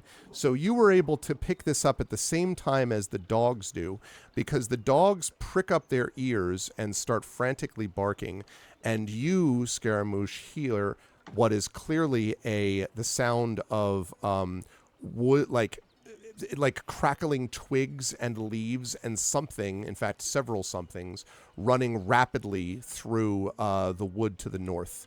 And the dogs begin barking, and the men pull long wooden clubs from their belts. Just a second before, lean gray shapes burst out from the forest, all launching themselves at the sheep with incredible speed. And there look to be probably 8 of these wolves that are attacking these sheep. So before I ask you to roll initiative, I will ask, you could just be like, oh, sucks for them, because they're not attacking you, they're attacking the sheep. Do you wish to help these shepherds and their sheep or not? This is the first way thing of that I would nature do to is just attack be the sheep. surprised. Well, it's complicated for me because I'm seeing that they belong to these people. If it were just the sheep, this is what happens. Mm-hmm. The first But thing I would do is just be surprised and just look what is happening here. Okay. Well, But I would Scaramouche, be what do I you turn think? to Scaramouche and I say, would "Do you be think willing this will to help affect after that, but the reward in the village if we let the sheep get eaten on our way in?" Probably. Is anyone yelling for help? They seem a little bit too anxious to be trying to knock off the wolves with their clubs, but they are clearly overmatched. I mean, there's two shepherds and 8 wolves, and that's the sheep are not going to help. So Right. Okay. And the sheepdogs. But yes, I will that's true. go The help. sheepdogs, yeah. I will run ahead if necessary if they're not following me, and I will fight. Orion and Flame, what about you? Well, I'm trying to make friends here, so if Scaramouche runs off, I'm following. I'm following as well. Sounds good. In that case, what I would like from everybody is I would like everybody to roll initiative, and let's get some combat music rolling here. It's not peaceful. It's time for a wolf fight. Let's see. Let's go with this one here. That's right. Good stuff. Initiative is what based? Okay. Initiative is dexterity based. If you Dexterity don't based. see anything there normally, then just D20 plus your dex modifier would give that to you. Okay. And I'm going to check as well.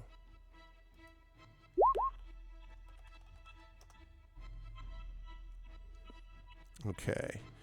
And I am going to... Whoops. Nope. Not that. Not that. Not that. That's not what I want. I want...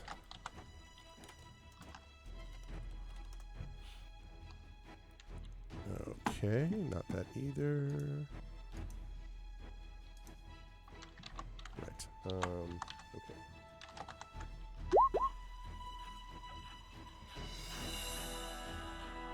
Okay. A second.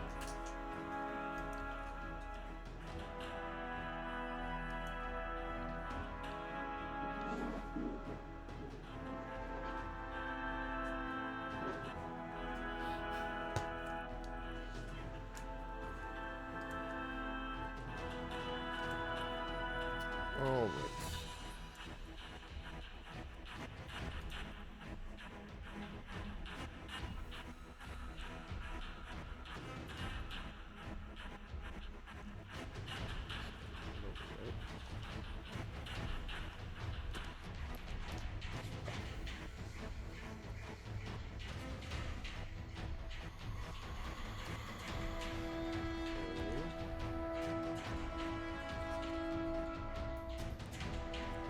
Okay. So,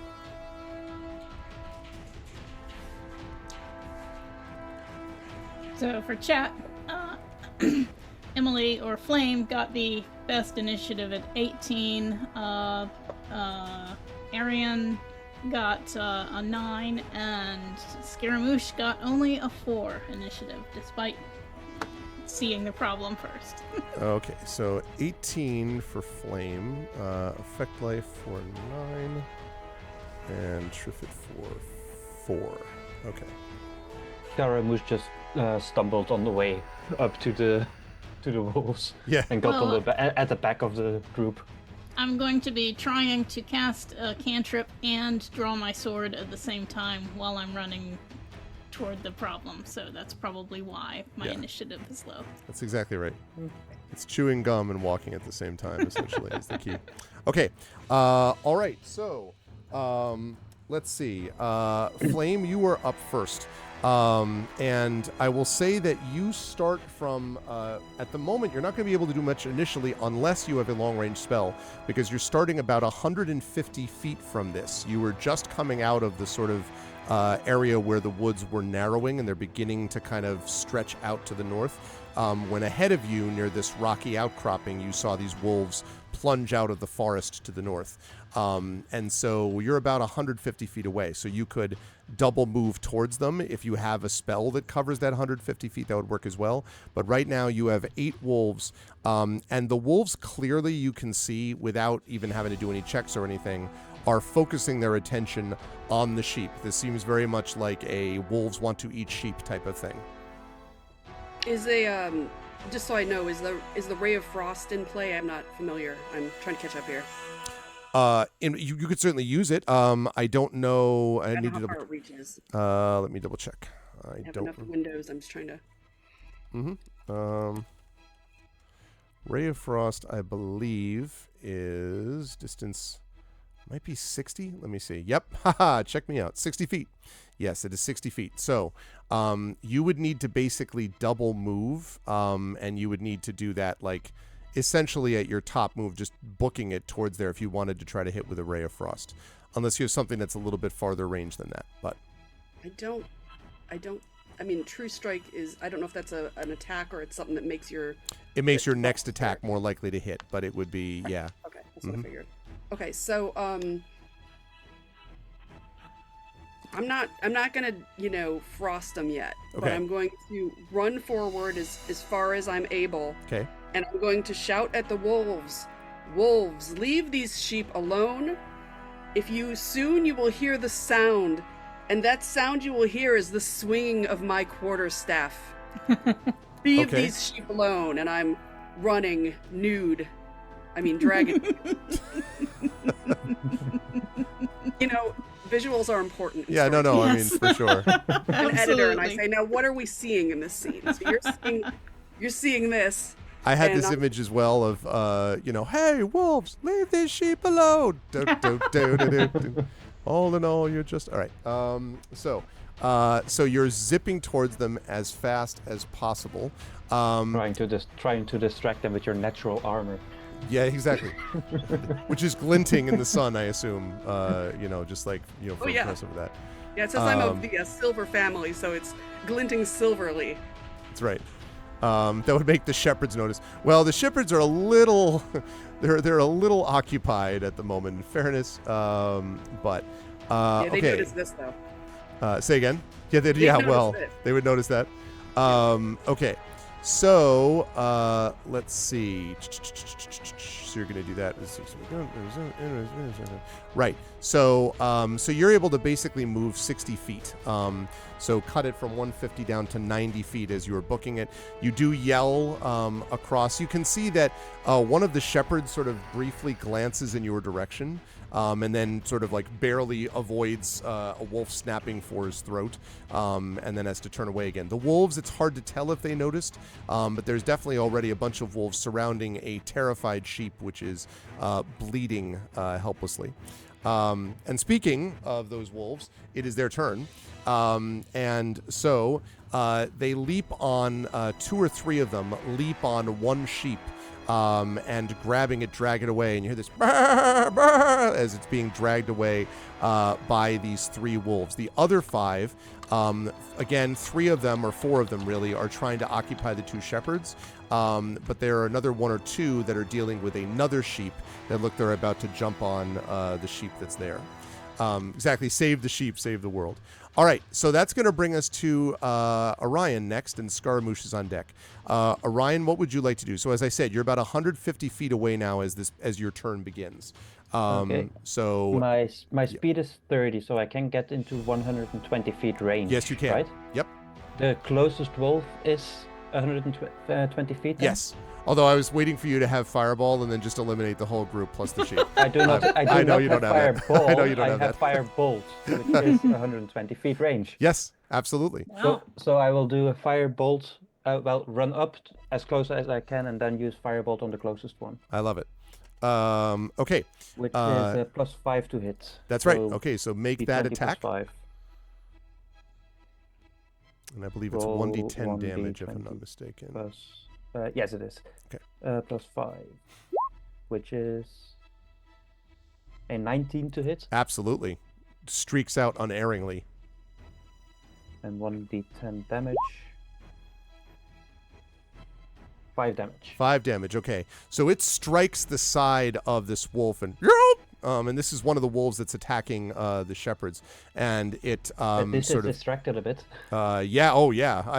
it sort of falls back and kind of looks and then snarls, but its ears are put back, and you can see that it's a little bit thrown off. The other wolf kind of looks in your direction also.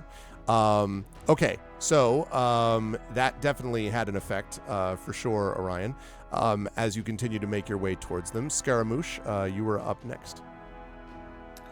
I am running a double move. Yep. So 30 feet. So I'll do 60 feet and cut the distance in half. Okay. And since I have action surge, you can take one additional action on top of your regular. Okay, so I'm also going to cast the True Strike cantrip. Okay. Which will give me advantage next time I try to hit somebody. Sounds good. Now, be aware the action surge, I believe, is one every short rest. You know that, right? I believe. Oh, no, it doesn't say that, but then in that case, you can do it if you want to. I just figured you might not. I didn't know. Yeah, I'll hold off on that. Okay. Then. And I'm just running. Okay. That's going to bring us to the top of the round. Flame, you are now within 90 feet of them, if I did my math correctly. So if you get your normal movement, that'll get you within 60. And at that point, you could use Ray of Frost if you wanted. So I think I will get within. I will move forward, and I can also use the True Strike for next time, right? So True Strike. Double check and see. I don't know if True Strike is a bonus action or an action, because Ray of Frost, if you want, or unless you want to do True Strike, it's a cantrip. Okay, well, but it's about with the casting time though. If you're doing, because Ray of Frost is one action, one full action, so you can't do that and also do a True Strike. I'm not within range, right? Unless True Strike is you bonus. think I could get in range? And you then can get in range. Yeah, you're at 90 feet right now. So if you go up 30 feet, got it. Yeah. So. Okay, and I take it back. No, I misunderstood. That was me. Okay, so yeah, I'm gonna run up and use the. I already forgot what it's called. The Ray of Frost. Okay. Are you going to use it against the one that Orion hit? Or another one? No, a fresh one. A fresh one. Okay, because there's a second one that's attacking the shepherds that are close enough. Okay. Okay. So go ahead and make a ranged spell attack. So it's D20 plus whatever your ranged spell bonus is. That's probably, I'm guessing, proficiency plus for you, sorcerer, so probably charisma. So it's probably your modifier for charisma plus proficiency bonus would be +2. Yes. So a 20 plus 5. That sounds right. Okay. And I say, wolves, do you hear that sound? It is the chill of my Ray of Frost. It is the roaring of my... Oh, look at that. Apparently it worked. A critical hit. Zapow. All right. That is 8 cold damage, because that's how we do things downtown, on a critical hit, max damage for me. So that means that you've hit that one. Again, this yelp, and you see this blue sort of welt on its side as it sort of staggers to the left. And both wolves now are looking at you. And as they see the sight of Orion sort of gearing up and Flame gearing up, and they see this terrifying figure of Scaramouche, bolting towards them, the wolves yelp, and you very clearly hear a like it doesn't sound like a cry of. It sounds targeted. Like one of them is like an order or something. Oh. And they then turn, and the entire group of wolves bolt off to the forest and run. That is very unusual wolf behavior. Okay. They zip into the forest. We're going to pull us out of combat here. And I'm going to put on some pleasant music. They zip into the forest, and as they do so, the exhausted shepherds sort of look at you. One of the sheep, the original sheep, was taken by the others, but the rest of the sheep have been saved. And as you come closer, the shepherds sort of nod at you gratefully, and one of them says, thank you. That's at least the third attack in the last week. I don't know how we would have held them off if not for you. Thank you. What are you doing here, though? They're kind of like breathing heavily. The dogs all have their ears. They're still snarling and growling and staring at the forest.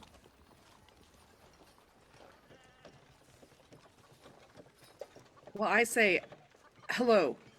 I am Flame, and I am here seeking companionship and reward. Do you hear that sound? It is the roaring in my blood. How are you? And someone says, my name's Colton, and that's Carver. I don't hear. No, thank you for your help. They seem a little nonplussed. I just look at Flame with my eyebrow raised.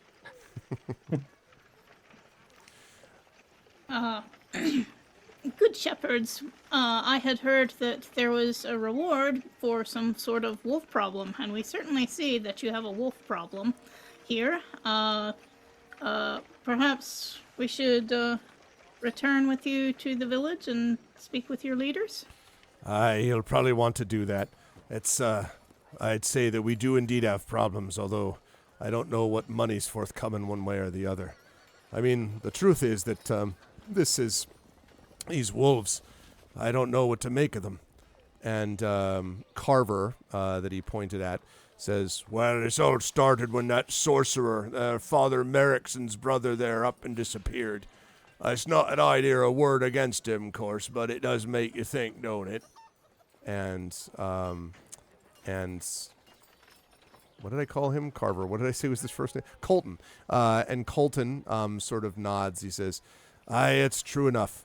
The first sign something out of the unusual was going on came when the Petersons up on Spurrick's Hill, they had a dozen sheep snatched from inside a barn. I mean, their boy got thrashed something awful for failing to closing it, but a week later, exact same thing happened, even though old Peterson had locked it up himself. Well, I thought that it was just because he's kind of a fool, but, well, the way that they attacked just now, it don't feel like regular wolves to me. Or do it, Carver? Nope, that it don't. Not regular wolves. We ought to take these people into the village. He said, aye, yeah, right. Well, follow us. We have at least a few of our sheep left. And they kind of gather all of the dogs and sheep that they have remaining and make their way down. It takes the sheep and the dogs a little while. The dogs are still obviously very agitated, and the sheep are just sort of a woolly mess. But they manage eventually to get them moving down towards the village. And as they go down, they tell you a few more bits of this sort of information. They tell you about a man named Wheatley, who sells apparently pots and pans, and he's kind of a local, sort of nomadic trader that just sort of wanders around from place to place. And he was chased off his cart by a pack of wolves, and he said that they appeared from the trees by magic. So it seemed. And then when he went back with a few of the village boys, the horses were gone, and also 3 sacks of thick leather that he was planning to trade.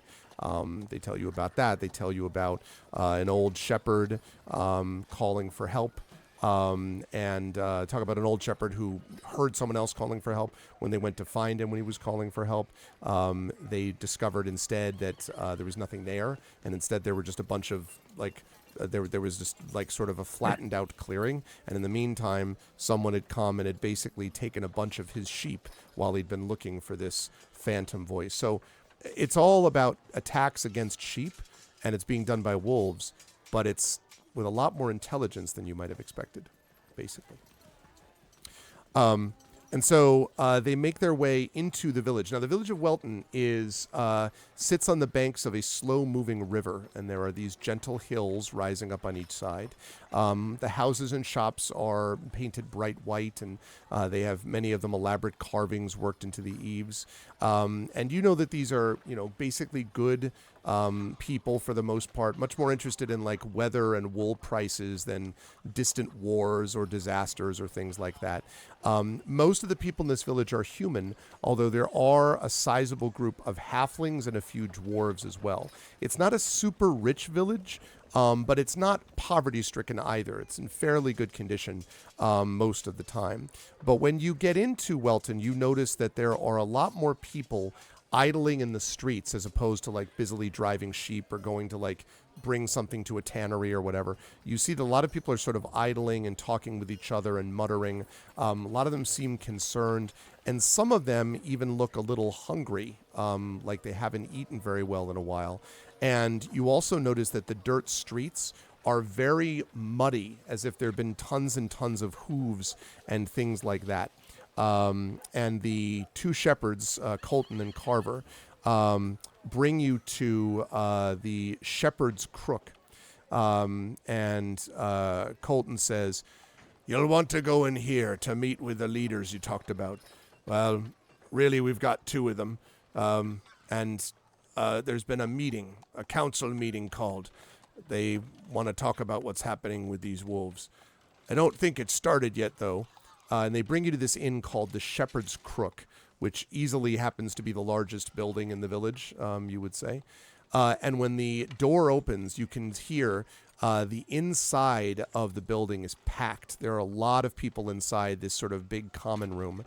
And you can see there are tanned and weather-beaten shepherds in woolen cloaks that are smoking long-stemmed pipes. You can see a group of groups of young men and women. And you can see an innkeeper there who bustles up to you. You know that she's the innkeeper because she is wearing a leather apron and has the classic mug in one hand and polishing rag in the other. She is a dwarven woman, and as you come in, she says, more customers. Well, you're welcome, of course, but we're a little crowded today. And Colton says, Leonor, these two just helped us outside the village. There was an attack. And she says, are you hurt then? And he says, no, we're fine. We lost one of our sheep, though. But we would have lost more if it weren't for these three. We thought they ought to come here for the meeting. And she says, yes, of course. Listen, I'll once you've talked to the council, I'll give you a free round of drinks and a meal. Anything to help those who can help us with this village with the wolf problem. It's terrible what's happened to us. Absolutely terrible. And you can hear there's a lot of like muttering. Some people look at you sort of like, who are these people? But a lot of them just seem to be very kind of down, and the mood is very dark, you can tell. I look forward and I say, hello, I am Flame. I am a forager, a nudist, and a survivor. I am here for your reward and also to work on my social skills. These are my companions who are here because of my social skills. This is the Great Orion and the Great Scaramouche. We are here to inquire about the reward and about these wolves that we have encountered. And she pauses and she nods, with a smile on her face as you say all that. And then she's like, Did you say a nudist? Behold. I just have a tired expression with my head in my hand like this. I say behold and I turn. And she nods. She says, it's very, very, very pretty. Anyway, the council meeting's going to happen here in just a moment. It's a pleasure to meet you. I'm Leonor Slatebeard, and in there you'll find the council. And Colton says, Leonor, is Willen in there? And she says, yes, he's in there. A poor man. You ought to be gentle with him. And Colton says to you, kind of lowers his voice and says, that's Willen Featherock. He's been in the village a long time, a halfling. And he got attacked by those wolves. He ain't been the same since. Happened, a few days ago. And Well, you'll see for yourself when you get in there. And you notice that some of the villagers that were in the common room heard as you made your announcement, Flame, and they were like, oh, and some of the young men and women are kind of like nodding, like, oh man, and a couple of the older shepherds are sort of snort, kind of almost below their breath, but not quite. Well, adventurers, and they're all sort of like, I've seen things. They have that 1,000 sheep stare, And I look over them and say, your pipes are of adequate quality. I am not appalled by their scent. Thank you. Part of my social skills is learning to let my companions speak. And so I introduce you to my companions. And I look at both of them like... They nod and look at you. Look at you, Scaramouche and Orion, I should say.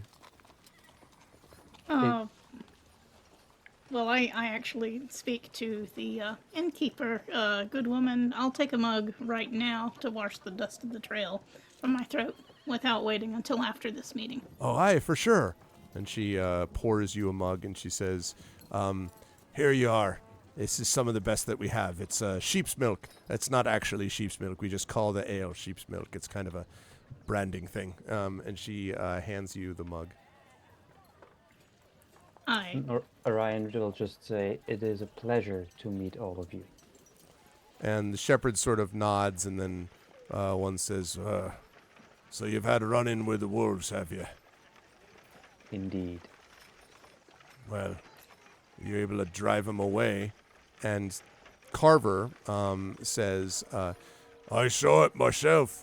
Well, one of them shot flame, and the other one shot ice. And that made them run for it. And the young men in the room and the women are sort of like, oh. And the old shepherds are like, it might just have angered them, one of them says. I hope it don't bring their violence down upon us more. And the other one nods and says, what does it matter? Welton's doomed. And the other one says, you're always predicting that Welton's doomed. And the old man says, and I've always been right, and takes a sip of his mug. I don't see any point in conversing with these peasants. I'm waiting for the council meeting, so I'll just toss down half my ale immediately and nurse the rest. The door in the back of the room opens, and you can hear one person saying, all right, you might want to go in. They've started already. And so if you make your way with Colton and Carver and the rest, they will enter the room behind that large room. It's a decent-sized room, although not as big as the common room. And inside there is a large wooden table, and there are 8 chairs set around it. And 5 of the chairs are filled with human men, 1 chair by a human woman, and 2 by halflings, 1 male and 1 female halfling. And as you approach, you hear raised voices. And when you enter, you can see that the male halfling is arguing, apparently, standing up and practically shouting at a human who is dressed in priestly robes. And the human in robes is saying, listen, Tillis, I don't like it any more than you do, but the truth is we can't be dealing with trade when we have this problem. We need to address the crisis with the wolves. And Tillis says, that's fine for you. You don't have any trade interests. You want Welton to just starve while you're busy dealing with this crisis? The trade has to go on. Without it, these people starve. And the man in robes says, well, that's as may be. But without it, the people will be killed before they can starve. Either way, they are dead. We must pray for guidance in all our efforts and do what we can to stop the attack of the wolves. Pray for guidance! With respect, Father Merrickson, your praying for guidance hasn't brought us anything to this point. And then they both stop as they see that you were all standing at the door. And one of them, Tillis, the halfling, says, yes, what is it? We're rather busy here, you know. And the other one, Father Merrickson, just sort of like looks at you calmly.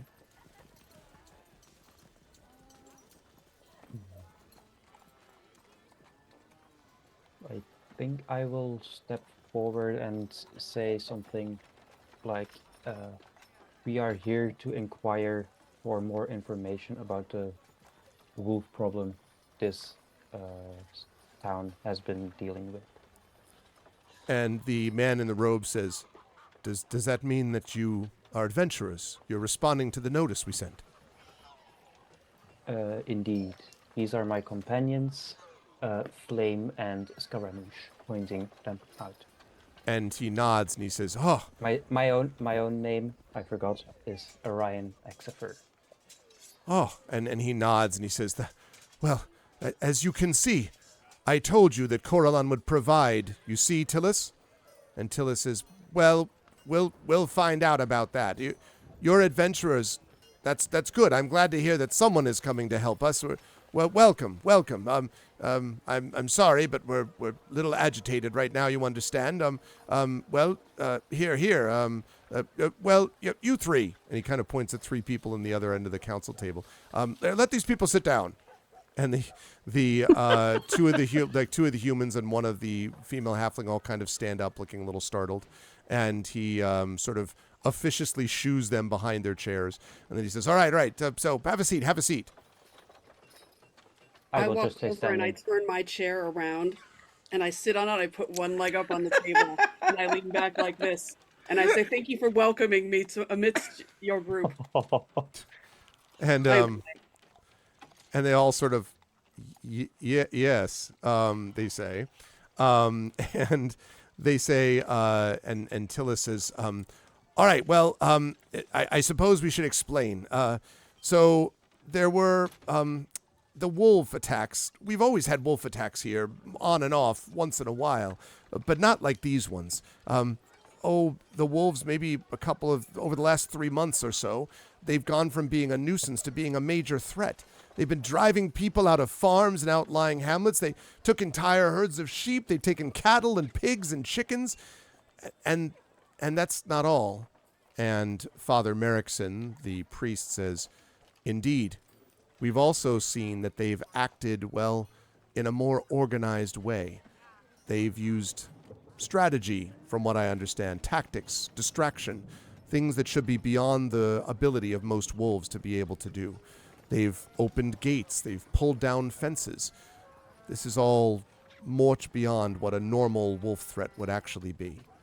Well, the truth is that people are abandoning their farms out of fear, that they're going to either cause us to stop exporting the crops that have already been harvested and we risk bankruptcy, or go hungry. And we won't be able to manage that way, as I've been trying to explain. And he kind of glares up at Father Merrickson. And Merrickson says, well, we've tried to do what we can. We organized a posse of men to go and hunt down the wolves, but they were attacked in the woods and driven back. And the usual protector, that's my brother, a sorcerer named Alexei, went missing around the same time the attacks began. Well, we don't have a lot of extras. We don't have backup adventurers. So we eventually decided we need to seek for outside professional help. And so we posted the bounty in several local villages. You're the first group that has come by to answer the bounty.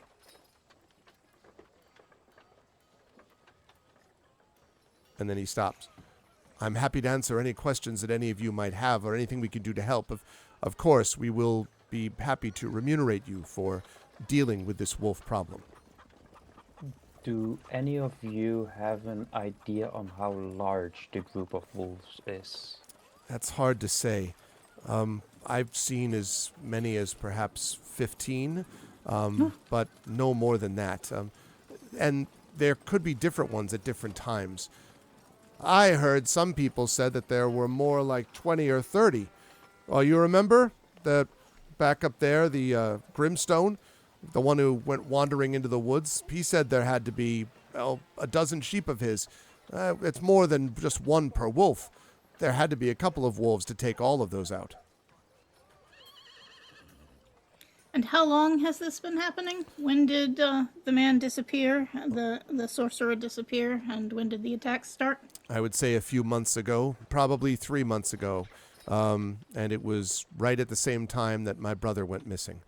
I don't really know why there would be a connection, but it is true that without him around, it was a lot easier for the wolves to mount their attack.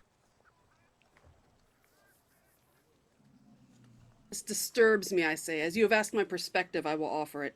I too am a sorcerer.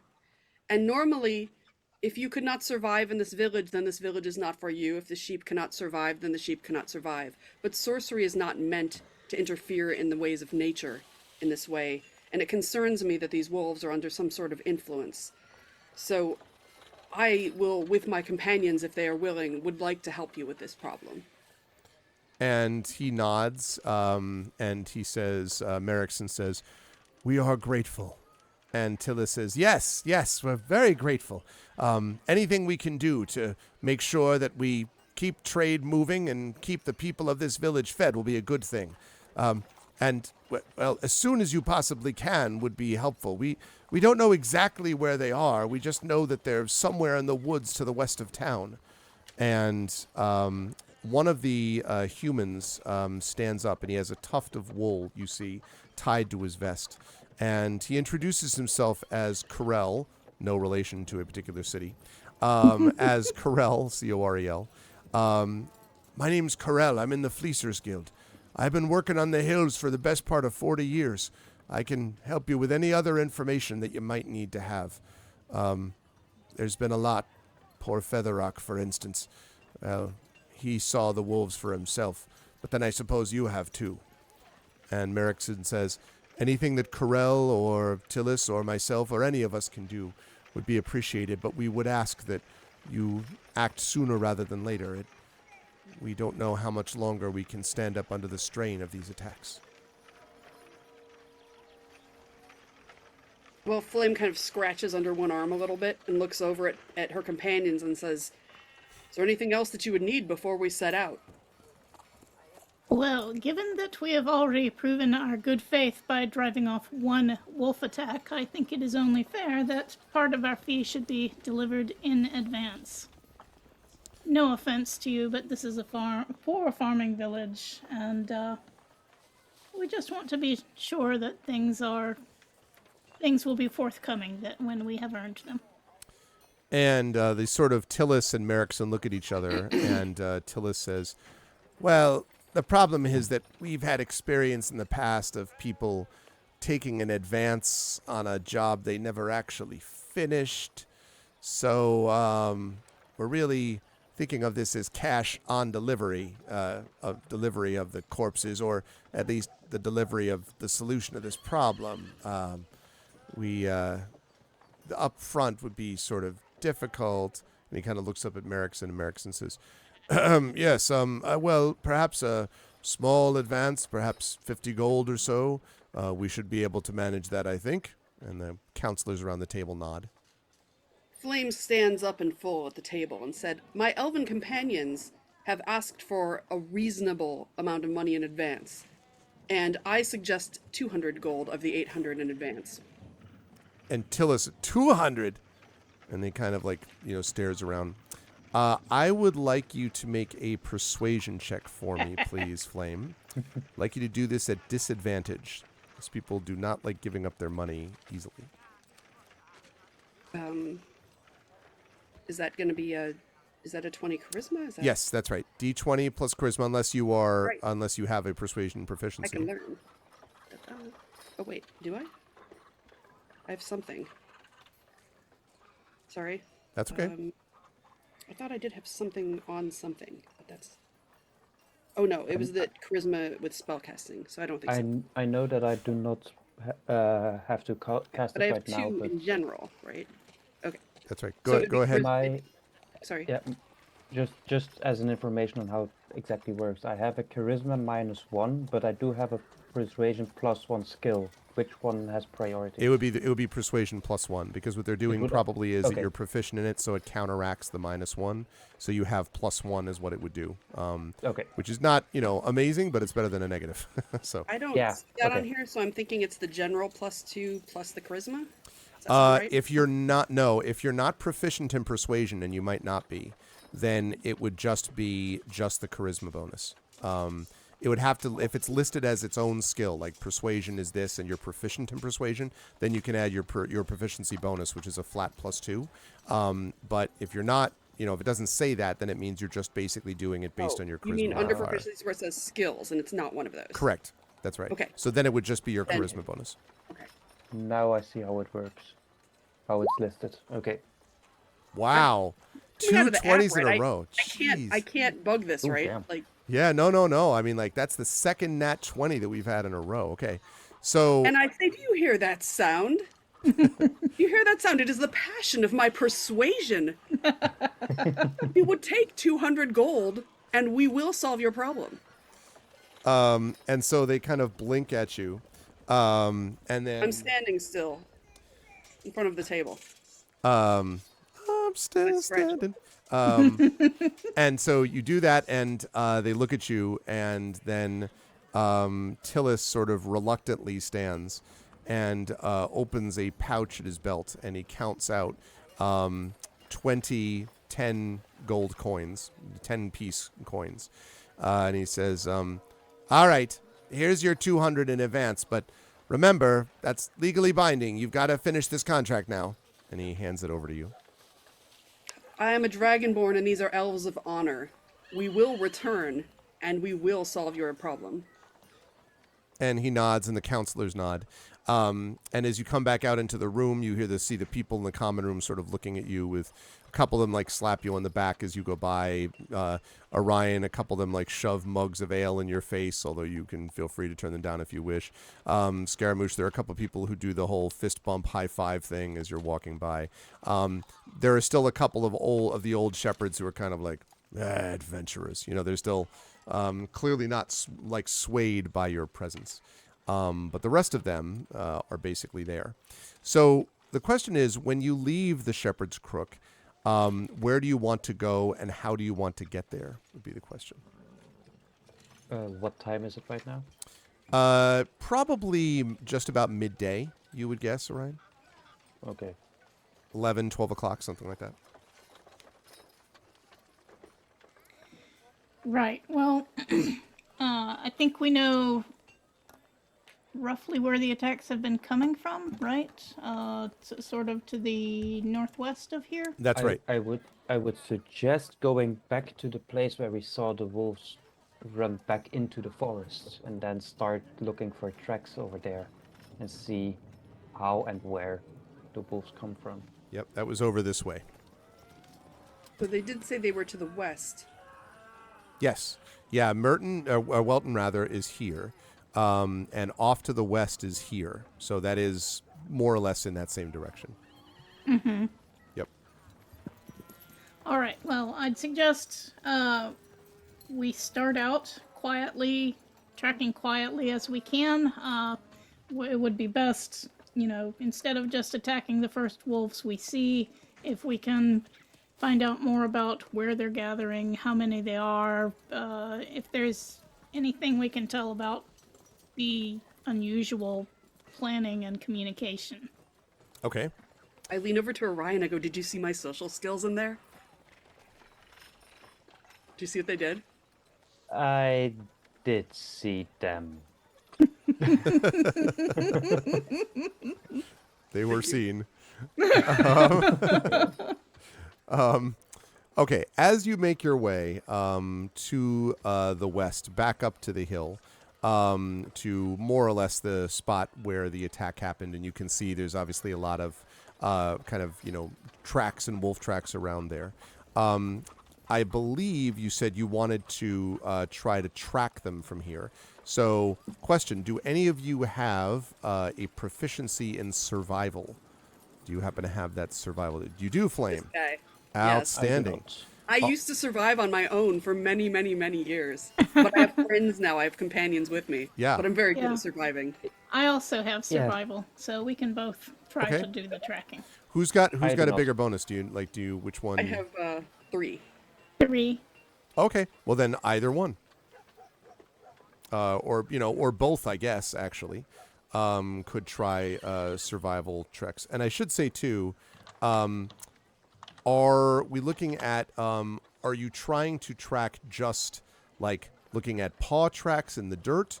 Is there anything else that you're trying to trace out as you're looking for the wolves as they went into the forest?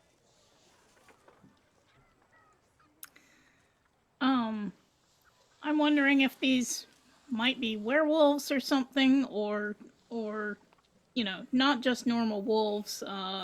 Is the could the sorcerer actually be an evil person behind all this? So what I'm looking for is not just wolf tracks, but indications of non-wolf movements and actions, Okay. or traces of like the leather that got stolen, or other things besides wolf tracks and sheep wool. Flame, what about you? Like, are you looking for anything different than those things? I don't know if there's specific signatures of sorcery that I might, as a sorcerer, be more prone to notice. But I'm looking for those things, but especially signs that, because I feel that sorcery is involved in some way, and I'm a bit appalled at that, and also curious and concerned. So I'm trying to figure out if I can detect any use of sorcery in any way. Okay. So then I would like from Scaramouche a survival check, please, and I would like from Flame an Arcana check. Not good. Not good. Okay. Survive. So it says proficiencies +2, and then it has an Arcana skill under that. Is it just the Arcana skill or both? Does it give you a number for Arcana? Yeah, Like, what's the? it's 2. Okay, so that's probably taking that into account. Okay. Because and then your should be intelligence, I think. What's your intelligence bonus? Is that 2? 0. Okay, so the +2 is that you're proficient in Arcana, even though you don't have a bonus in intelligence. Okay, so it's +2. So then D20 +2 is what you'd be rolling for that Arcana check.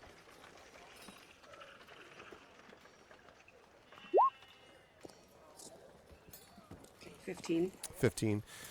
Yeah, it's hard to tell, Flame. You don't think that there's any obvious magic here. Not anything that is sort of leaving a residue, at least. Although, technically, something like detect magic or, whatever would be something you'd need to really get a full grasp on it. But there's no obvious sign of magical work. And Scaramouche, when you first cross into the forest, there is this smell of earth and moss filling the air, and there's the passage of small animals that create a constant rustle in the bushes. And once in a while, you hear from the west a "ow." Right? Werewolves of London. No, they don't do that part. So there's a few of those. But as you're searching around, you don't really notice any obvious tracks. They're very confused. And so you feel a little lost, might be the good way to put it.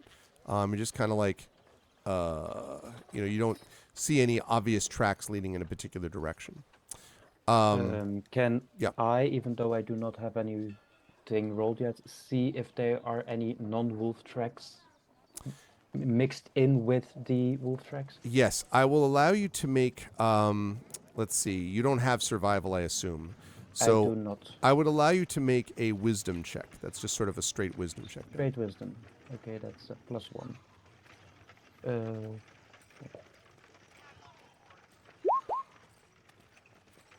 13. 13.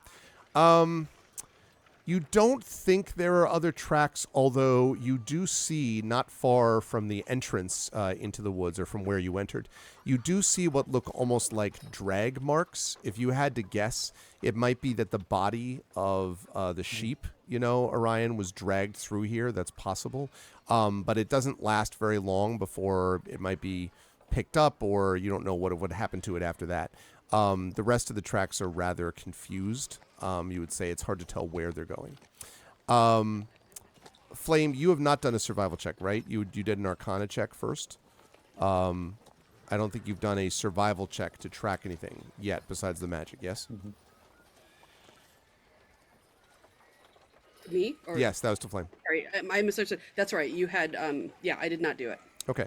Do you want to, I guess is my question. Yeah, I think so. Okay. Let me have you make a survival check then for me, please. Okay, so just the straight 20 + 3. Yes. 18. Hey. Okay, I was waiting for the crit. I see everything. This game's too easy. Okay. Yes. So you do find over a while, you do actually find more of those drag marks. Maybe Orion points them out to you, and then you're able to see where they actually do continue through the underbrush, and it allows you then to make your way a little bit further along.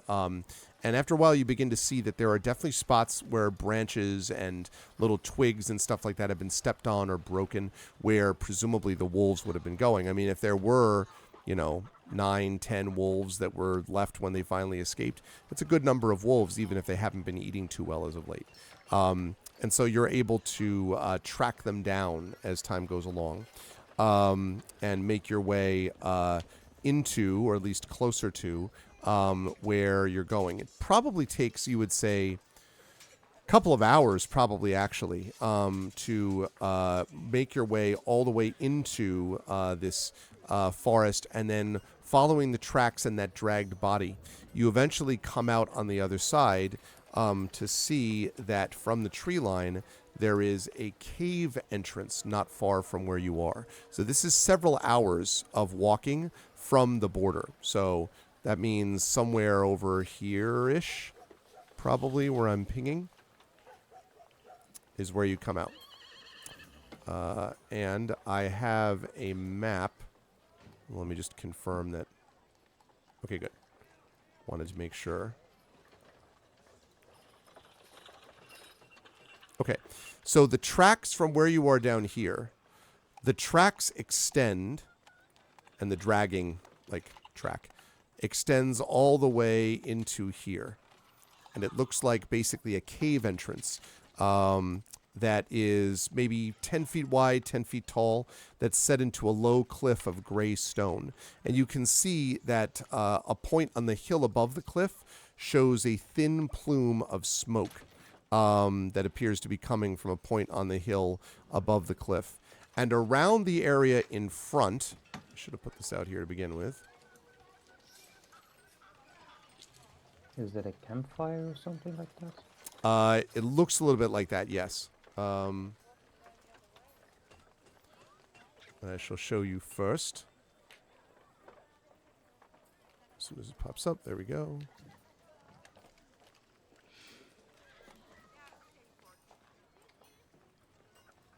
Okay. Uh-oh. All right. So 2, 3, 4, 5, and 6. Okay. So, at the front of this area are 6 wolves, and you can see that some of them are sitting back at their haunches around the fire, and some of them seem to be sort of working their way they're sort of working their way through a sheep carcass. In fact, it might be the same sheep carcass that you were originally pursuing. So there's that. But also, you can see that a few are working on the sort of fence around the fire. And a lot of the wolves you can all see appear to be wearing strips of brightly colored cloth or other decorations that are tied about limbs or their necks. I would like a perception check from everyone, please.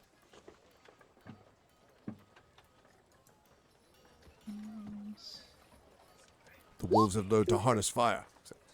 Forgive me, that's the general proficiency. Is that the charisma? That would be, what did I say, perception? No, that's wisdom. Okay. I will remember that. Wisdom based. Not really all that good. Nearly 10. Nearly 10. Okay, Nearly. Yeah. Affect Life and Trifid, Affect Life, that's not who you are. Orion and Scaramouche is what I actually meant to say. Orion and Scaramouche, you are probably a little bit too distracted by the fact that there are these 6 wolves and the cave entrance beyond them. But Flame, you happen to look down, and right at the edge of the tree line, so you're on one side of the tree line, like just inside the tree line, basically. But you see that stretched from trunk to trunk of the tree is a glinting wire. Like a wire that is set at ankle level, like a tripwire. And there are several of these that you see stretched from one trunk to the next. Everyone, be careful. There are tripwires here. I just take a careful step back. Okay. I wouldn't do that. There could be one there too. And into the 5 tripwires behind you. God damn it! No, just That's kidding. why I specified careful step Careful back. step. Yeah. You are carefully trapped. No, you don't. So you're able to do that. So yes, I want to note, by the way, you're pretty close to this fire, to the wolves there. So any loud noises or anything, I kind of want to stay hidden behind one of the trees and just peek around, looking at what the wolves are doing. Sounds good. Staying far enough away that I don't accidentally just trigger them, if I can, if you know Orion, what I mean. Right. will they be able to hear the roaring of my blood, do you think? It's fierce. I mutter, I think we can take 6 wolves, no problem, but there may be more wolves in the cave. Can either of you special people collapse the entrance to the cave with one of your spells? What if we need something in the cave? I don't know exactly what it does, but it sounds awesome. Thunder Wave is one of my spells. Thunderwave that is good locally. You don't know that it would be enough unless there are very loose rocks around the entrance to sort of cause a huge cave-in. But Thunderwave is a good area of effect spell coming from you. Problem is, I think its range on that is 30 feet, so you would need, or maybe even 15. Yeah, it's not listed. So you'd need to get within 3 of those squares, basically, that you're looking at, of the 10 entrance. feet squares. Okay. Yeah. I think these are 5 feet squares. 5 feet squares. I think they're 5 feet. So 5, 10, 15, 20, 25, 30. Yeah, so I this need is to be like, out of the forest already. Yeah. I also have magic missile, but I don't think that is powerful enough to knock down a cave. probably not. Very well. I'm also concerned that the answers that we seek could be in the cave. That's true. Well, question we is, haven't what been would asked happen- to But if look this for is the- but if answers. this We've is- asked them to stop the wolves. If this is the only entrance in and out of the cave, if we collapse it, they also can't get out anymore. So we can't get in, but they also can't get out anymore. So But what of the missing sorcerer? We're not being paid to find the missing sorcerer. Remember our priority here. Do you know that once I ran 25 miles to warn my clan of an impending danger? I am concerned. I think of other sorcerers and I wonder of their intent. But I'm here for social skills and I trust your judgment. What do you think happens when the wires are tripped? I fear that others will come out of the cave and be alerted. Or, since there's a sorcerer, there might be some kind of trap that gets tripped. Some kind of attack will happen to us. That's But at also the very possible. least, tripping one of the wires means the wolves will know we're here. So we need to do whatever we want in advance of action before we try to cross these lines. I do have a cold breath. Well, I'm sorry if you have a cold, but Oh no, I we- can breathe. I can breathe cold upon these creatures. I don't know how strong they are. I do not normally deal with wolves that wear more vestment than myself. So I am a little unclear but I could breathe cold upon them, put out their fire, freeze the sheep parts, and perhaps do some damage to the wolves. Well, speaking of vestments, I think at least Orion should cast his mage armor before we start any True, precipitant action. true. How long does mage armor last? I think major armor is probably 10 minutes, but let me check. It is... Oh, I'm wrong. 8 hours. My bad. Wow. 8 hours. Okay, so yes, I will cast it. Yeah, Okay. definitely worth it. Yeah, if it's 8 hours, there's And no not reason not to concentration cast either. it right now. Yep. So that means your working AC, Orion, is 13 plus your dexterity modifier now. So It shows 16 Okay. brackets mage armor in the PDF. So. That's good. And remember, you've used one of your slots by casting that now, so you have 2 of the first level slots left. Yes. Okay. I also have, when we decide to attack, the option to do the acid splash cantrip, which is a sort of area of effect spell. So I could try and burn with acid some of the creatures. Just throwing that out there to the other two. All right, I just want to check with Flame, since you're so concerned about the natural order. You know, since these I am. wolves are acting unnaturally, it's okay for us to just attack them, right? You're not going to get upset if we start fighting the wolves. The wolves are wearing drip, so I would suggest that the natural order has been disturbed already. So I feel that we could go ahead. It's worth it every time. Excuse me. I am willing to cold breath them. I also have my trusty quarterstaff. I'm here hoping for, friendship. So I'm definitely looking to your guidance on what you would like me to do. But I would not be disturbed by attacking the wolves. The wolves have already disturbed me by their Aerosmith fashion. Right. Well, none of us here have arrows, but I do think it would be wisest. I don't think there's any way for us to sneak into the cave undetected with all these wolves and wires around. So I think we need to just attack the wolves that we see now and Try to surprise them. using the while we have surprise, use the distance attacks that we have, and then we'll take what comes and try to fight our way through, I or would spell our way through. Scaramouche, what kind of distance spells do you have, or attacks do you have, remote, ranged?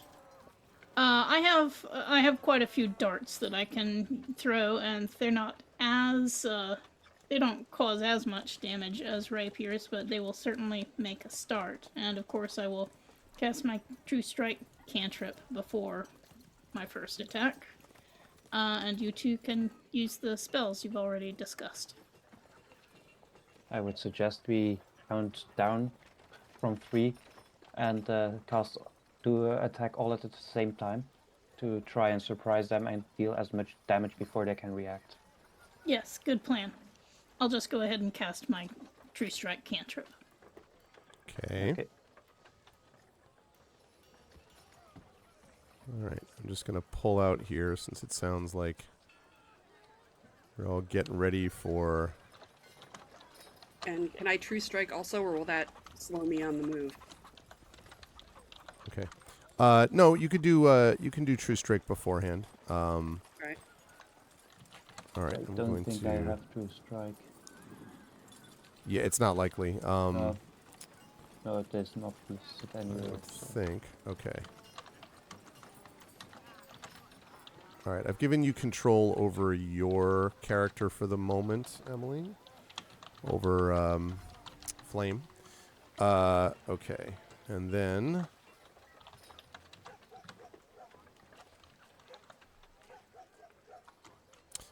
it's not a usual time for D&D with viewers. We wanted to do one that was a little more Europe-friendly. Let's see.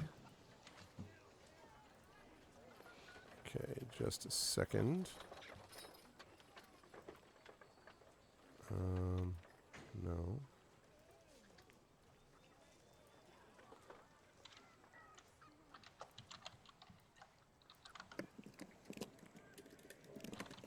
All right. And I'm going to give control of...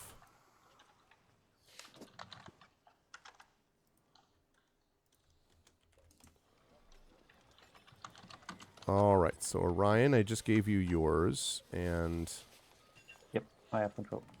All right. And Emily, now Flame is there too. And last but certainly not least... Get that fighter up here. Okay.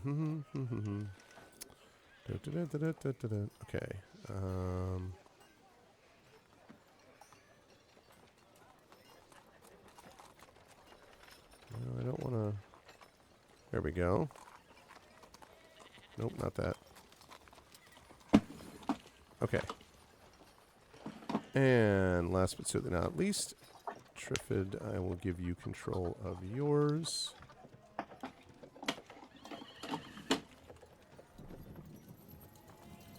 Right now. Okay, so you now should have control over yours.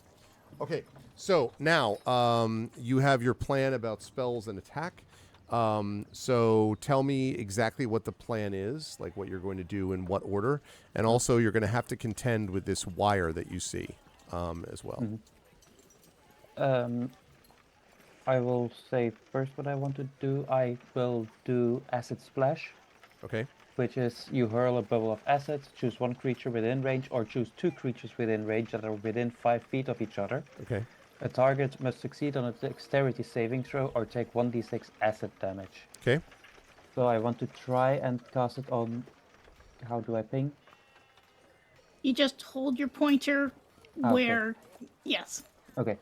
I want this one and this one. They look at to be at 5 feet from each other. Yep, those two. Yep, that's fine. Those two. So you'll be able to get off one of those, and then it's going to be initiative, because you won't be able to get attacks on all of them. But you can get off that attack, I would say. So if you want to do that, you can make that happen if you wish. I will allow you to do so. And then again, you'll have to think about how you want to manage. Like if you're going to do that, then jumping over the tripwire or something like that will require a little bit of a check on all of your parts, unless you just do the attack and then just like run forward through the tripwire, without caring whatever it does. But assuming you want to avoid it, you'll have to make a little bit of a check to do that. I would want to avoid it, yes. Okay. Assuming that's the same case for everybody, then Orion, I'm going to ask you to make a dexterity check. This is not a hard one. It's just to make sure you can step over it without knocking that wire. Dexterity is a +3 for me. Okay. So Yeah, it's not a difficult check. 22. Oh yeah, I mean Ooh. you parkour over it, cartwheel over the wire, and then hit the ground Avenger style, and then throw out that acid splash. So you said they have to make dexterity saves? Dexterity saving throws, yes. Okay, I'm here to tell you that they did not do that. So what happens to both of them? They take 1d6 acid damage.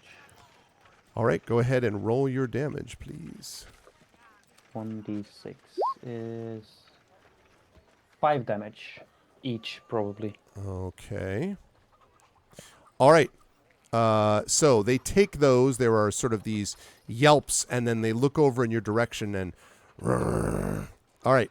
And now I would like everybody please to roll initiative Weren't for we me. intending to cast all 3 of us at the same time? So Scaramouche with the darts and Flame with Yes, the that is ice what breath? we were planning Okay. to do. Fair enough. I'll wait on that then. Then I'll allow Scaramouche and Flame to make those same checks, please, first, to see whether you can get over the tripwires. Dexterity checks from both of you. And then we'll All see. 3 at the same time, That's a trying 20 for to me. surprise them. 11. 30-20. Okay, dirty 20. Let's see. I think the 11 is enough because it's both of them, or it's not a difficult check. All right, so you step over carefully the wire. So you did the acid splash. So at the same time, Scaramouche, are you shooting your darts? Are you throwing your darts towards the 2 that Orion attacked previously, like with the acid splash? Yes. Okay, so go ahead and make your ranged attack with those darts then, please. Okay, I'm doing 2d20 because I have advantage because of True Strike. Okay. But True Strike on these obviously darts. only one of them will count. All right, that's a 10, so probably not enough. Let's see. It was Yeah. like both of them It's were like both were a 10. Yeah. A 6 and a fumble. So I yeah, see. no, I don't think I'm hitting any wolves. Not on this. Not with the dart. Yeah, I would say not. Okay, so the darts miss. Flame, you are also attacking with. I'm sorry, what were you attacking with? With the ray of frost? Right? No, cold breath. Cold breath. What's the range on cold breath? 15-foot cone. That's not going to get there. Okay, so I'm So not close enough. correct, yeah, because 15 feet would be, well, 5, 10, 15. You might be close enough to get here.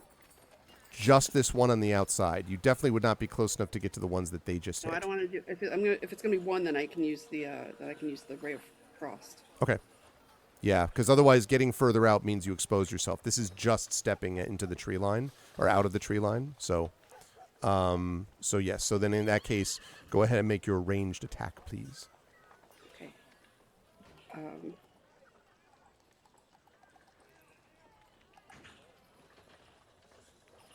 Which is probably 1d20 plus 5. I think that's what you did before, right? I believe. So there's. I still am not clear on what the plus 2 proficiencies is, like where that applies. So if you're Sorry. if you're proficient with you're proficient with a spell, so you would add that. So it would be charisma, which is plus 3, I think, for you. Yes. And then Okay, plus that's 2 the for the same. proficiency. So it should be Okay. 1d20 plus 5, I think. Got it, thank you. Yeah, if it's under proficiency skills, then the plus 2 is already added to the skill that is listed there. So I have, for example, Arcana plus 5, which means that the one that it's based on, intelligence, I think, Okay. is plus So 3, plus and it's 2 listed as something plus not 3. listed if you're proficient in the thing not listed. Right. It would say Well, the things that are listed are the things that you are proficient in and have the plus 2 already applied to it in that list. yeah. That's right on Okay. those sheets. But it doesn't list the spells. So, but the 5 is good. Yeah, the 5 cuz you're making a ranged spell attack, and so that means it's plus 5 is your ranged spell attack that you have. I say, do you hear that sound? It's the eternal howling of my ray of frost. They turn, leap out of the way, no longer surprised. No, I'm just kidding. Okay. Uh-oh. The eternal howling did not work this time, I think. Unfortunately, that's 7. But I drew strike, so I get to do it again, right? Oh, that's right. Yes. Quite right. Oh, no. Well, Yeah. Well, Better these are the but not- wages of all those crit hits earlier on. Sadly, neither the 7 or the 9 hit. So as it turns out, it was just the acid splash damage, as it turns out. Aw. But now I would like initiative rolls from everybody, please. And I'm going to turn off that pleasant music and start with the combat music. I already rolled initiative Okay. earlier when you called for it, Okay. and that was a 20. Oh, I'm very gonna nice. play Oh, yeah. this wisdom again. Initiative No, that's dexterity. was Is I'm initiative. gonna write it down so I Oh. don't forget it. Dexterity. Oh, you're right. That was a There's the plus dexterity. Never mind. Oh, so it was not a I 20. mean, that was for getting over the wire. Oh, Sorry. okay. 11. Okay. 14. I forgot, what was it again? It's dexterity. Initiative? Dexterity. plus Dexterity. 3, okay. And you said 14, Trivid? Yes. Okay. Ooh, All right. Orion. 19. 19. All right. Okay. So that means that you are first to act, Orion, as your acid splash sizzles away on the wolf's skin. Okay. What would you like to do? I just choose the lower one of the ones that I already hit, Okay. and use a firebolt on it. Okay. Which I think is ranged spell attack. Ranged spell attack plus 5 to hit. Okay. Range 120 feet. You Plus said 20 feet? 5, Oh, yeah, 120. 100 and- plenty of range. 120. Plenty of range. 14 to hit. 14 will hit. Yep. Okay. 1d10. All right, let's see what we get. Another 5. Another 5. Okay. That one looks exceedingly hurt. Like you can see, its skin, its fur is both acid burned and flame burned, and it yelps miserably as your hit exists. Orion, do you want to stay where you are, or do you want to move left, right, charge towards the wolves? No, I'm kidding. But I do not want to charge towards Okay. the wolves. If possible, if there aren't any tripwires in the way, I would like to try and somewhat hide behind one of the trees. Problem is the tripwire's behind you. You can do that, but you're going to Fair need to enough. make another check. Then I will just stay where I am. Okay. I mean, you Try could to move. stay You could close to the shift other left behind Flame if you wanted, or something. That's up to you. But behind you directly, unfortunately, the tripwire. I will just stay where I am. Okay. Try to be close enough to the other two so that I can kind of distract the wolves if necessary. Okay. That brings us to Scaramouche, who is up next. So this one here is exceedingly hurt. That one right there. And the one above it is little hurt, and the other ones are fresh and are turned towards you unhappily. All right, since Orion did not move, I'm going to stay next to Orion so that we can provide a little bit of coverage for each other, hopefully. Okay. And, if they run up at me, I'll be ready to throw my sword, but for now, I will just throw another dart at Okay. the most wounded wolf. Okay. Go ahead and make that ranged attack, please. That's,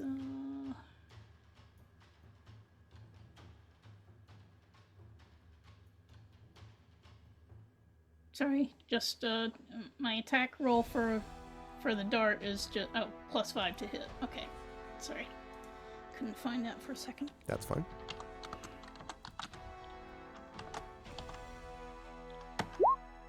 That's a 25. Wow. All right. Absolutely. So max damage. So your dart basically pierces its eye, I would say, and just it yelps and falls to the ground and expires with the power of your dart. Actually, how much right. damage does your dart do? It's 1d4 plus 3, so Yeah. that would be max 7. Yeah. So that's Points. more than enough. So this one expires, and the other wolf next to it howls angrily at you, Scaramouche. Mm-hmm. Okay, and you said you're staying close by. Now, be aware that since you made an attack, you will not be able to do a reaction, attack if it comes within certain range. You can stay close to your companion so that next turn you can provide something, but you won't be able to attack when they come close with a melee weapon since you used that action up, just now in attacking effectively with your dart. So, just want to make sure you're Right. aware of that. Yeah, I still think for party, it's better, I don't Yeah. want to just run out there by myself, so it makes sense to just stay next to the others. Logical. Yep. Okay. Makes sense to me. Okay. Flame is up next. Yeah, it's a bad Yelp review. You got it. That's cute. You're up. Okay. So, Flame, you were up. Yes, I also have some darts. Okay. So I'm going to. How many darts can I throw at once? Just one? Just one. And by the way, so you know, if you're using darts, you're using you are using dexterity for that attack. And so I don't know if a Ray of Frost, which you can cast every turn, may be a Okay. more effective long-range weapon for you because of the fact that you use it with Arcana, or you use it with with okay. Charisma. You know what I mean? Like it's a better. I am very charismatic. But does Flame use up spell slots with that? Not on Ray. Okay. Well, that's a good question. Is Ray of Frost? I don't remember if that's a cantrip. It Is that a is. cantrip? It If it's a is. cantrip, Okay. then no. Frost is a So cantrip. It is. All right. so It then is. yeah, you could just All right, frost well- all day. I will frost all day. Frost all day. Yeah, All right. that's what the kids say. All right, let's frost all day. Whose wolves these are? I think I know. Ha ha. That was an inside poetry joke, Chet. Yeah, I got it. Thank you. Oh man. Yeah, Stopping so by wolves on a cavey evening. I think that I will. I will frost whoever is closest to us. That would be this one right here. Yeah. All right. You may proceed. Who let the So- wolf? What killed the dinosaurs? The Ice Age. Nice. Who let the wolves freeze? Who? And I just want to be, this is another 5, right? That's another 1d20 plus 5. Yep. All right. Yeah, That's I won't right. keep asking about it. I just want to make sure. Oh, Got it. good. No problem. I just wanted to. Okay. Oh, all right. All right, let's see this I don't ray say of anything this frost. time because I'm focused. I'm ready to ray of frost. I just feel like a ray of frost. Yeah.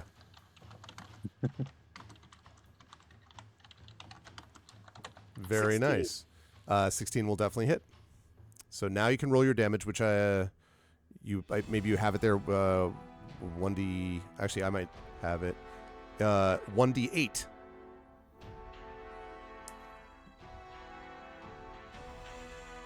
And okay, just on its own. Just on its own. Yep. And also, it will slow down this wolf as well. Yes. Ah, well. I guess I need to yell first. a glancing blow on this Did you wolf. hear that failure? It was the sound of my humility. I will not make that mistake again. The wolf's like, Whoosh. whirl? It Okay. hits the tip of his ear. Yeah, exactly. It's like, my tail. Okay, Flame, are you going to stay where you are, or are you going to move left or right? Again, you can't really move behind you because of the tripwire. You could, but you just need to make another check. You're just chilling out there. Yes, exactly. I'm checking? Sorry. Or who's Nice. checking? No, if you want to step directly backwards, if you want to move to the left or the right, or just stay where you are, that's fine. But you do have I 30 would feet of actually movement like left. to. I think I want to. I think I heard Scaramouche saying that they might be willing to move forward. So actually, I think I am going to move forward a bit. Okay, how far? Each of these squares is 5 feet, so you could run right up here, right next to the what? No, I'm just kidding. I assume you don't want to do that. Well, you Uh, could. You I could. mean, can I go like up here? Well, how close would my breath get me? The range on that is 15. So if you Yeah. wanted to get more than one wolf, you'd want to get here-ish, and then you could Right. get these two. It does leave you open for a possible melee attack from the wolves, just so you know. Yes. I am unconcerned with these wolves. I am brave. Okay. Well, so this wolf, you having moved towards it, leaps towards you growling. It has a orange scarf wrapped around its neck. And it is going to attempt to attack you by leaping up.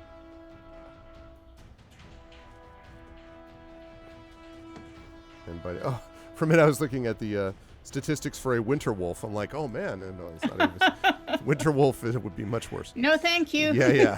That's not the same thing. Okay.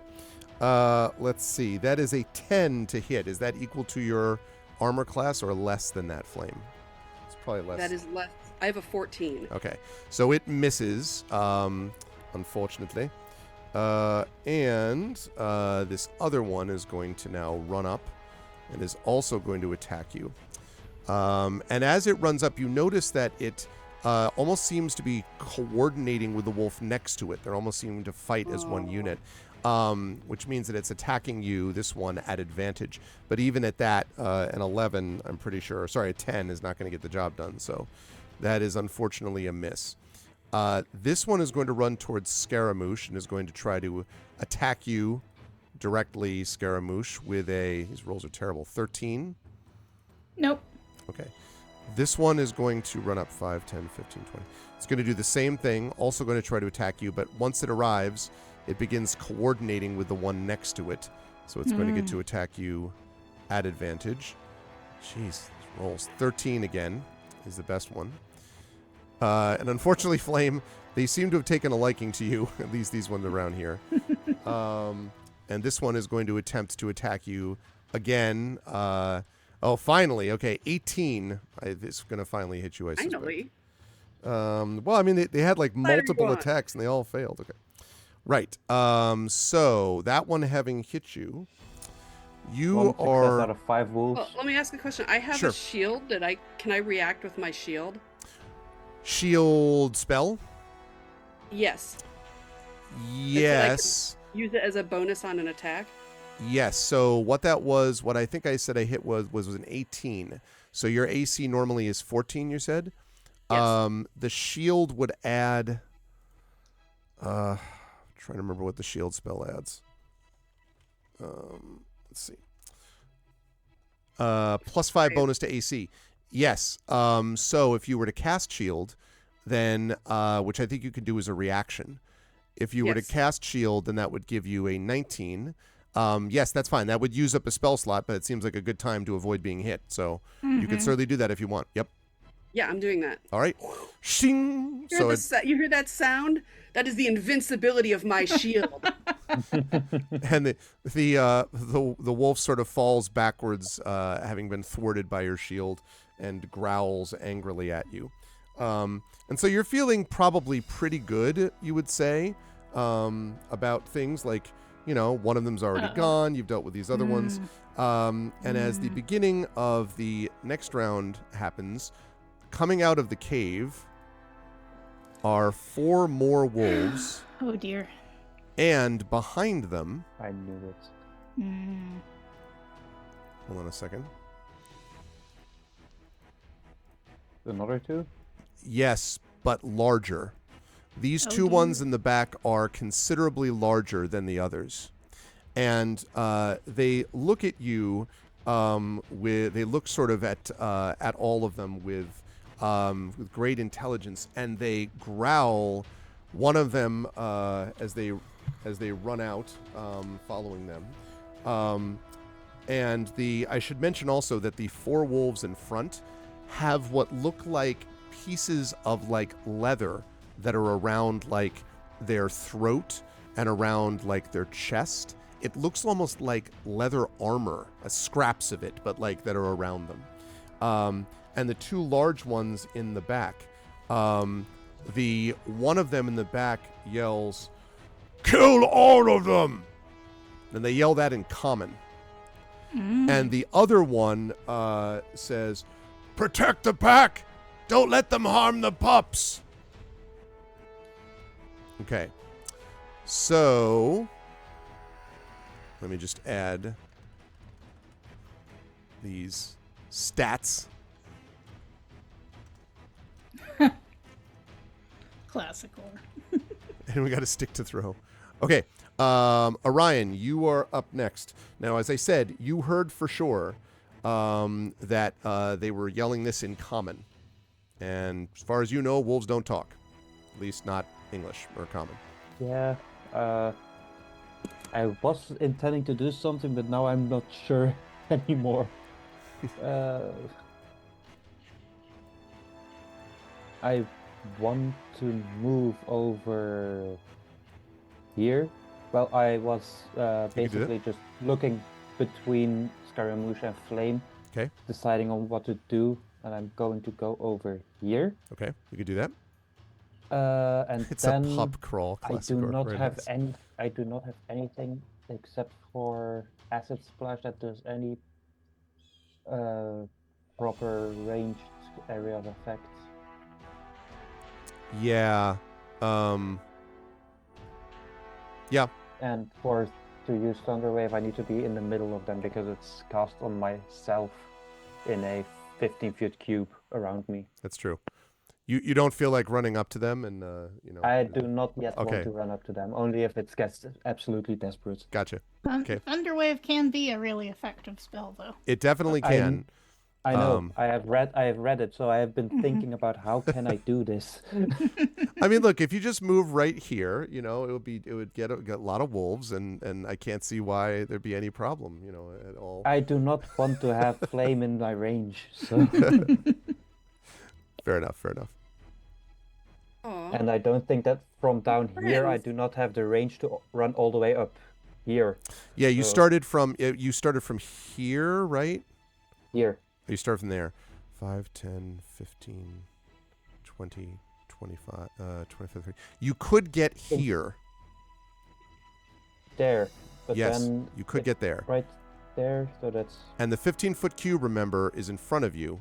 So if you're talking 5, 10, 15, if you came here, Orion, you Yes. could get Or at least. Can you draw a square I'm doing it right around now. what I would be able? right there. Ah, okay. Yep. So, but again, it does expose you for later attack. The hope is that you knock some of them down. Obviously, if you True. don't, if I you do don't have do that, then I do have mage armor at 16, You do. so yes, Your call. I'm It's going to do it. definitely, it's gutsy, but I'm going to do it. all right. The power of Thunder Why not? Wave compels you. All right. All Right right. there, Thunder Wave. Each creature in the 15-foot cube originating from you must make a Constitution saving throw. On Okay. a failed save, a creature takes 2d8 thunder damage and is pushed 10 feet away from you. On a successful save, the creature takes half as much damage and is not pushed. Okay. So, it also gives me a chance to do the Bruce Fingers Springsteen. crossed. Whoa, whoa, whoa, whoa, Thunder Wave. All right. So, So it's a 2d8 anyway, so I can already roll that one. yes. So go ahead and roll the 2d8, and then we'll talk about what happens. I have now rolled their saving throws. 15 Yeah. Wow. Okay. out of a maximum of 16. Okay. So- Very nice. Okay, so this one does make its save, so it is only going to take 8 of that damage. It's 15, so yeah, round up. So 8 of that damage, which still hurts it, but it doesn't get pushed. However, this one down here does not make it, and it just gets obliterated, just like it just crushed by your thunder wave. And then this one up here. Big one. The big one, yeah. Let's see. It does not make it either. I just have to see how much that All has right. there. How much life does he have? So yeah, he has more than that. But Still, if it's injured. yep. Let's see. And this one is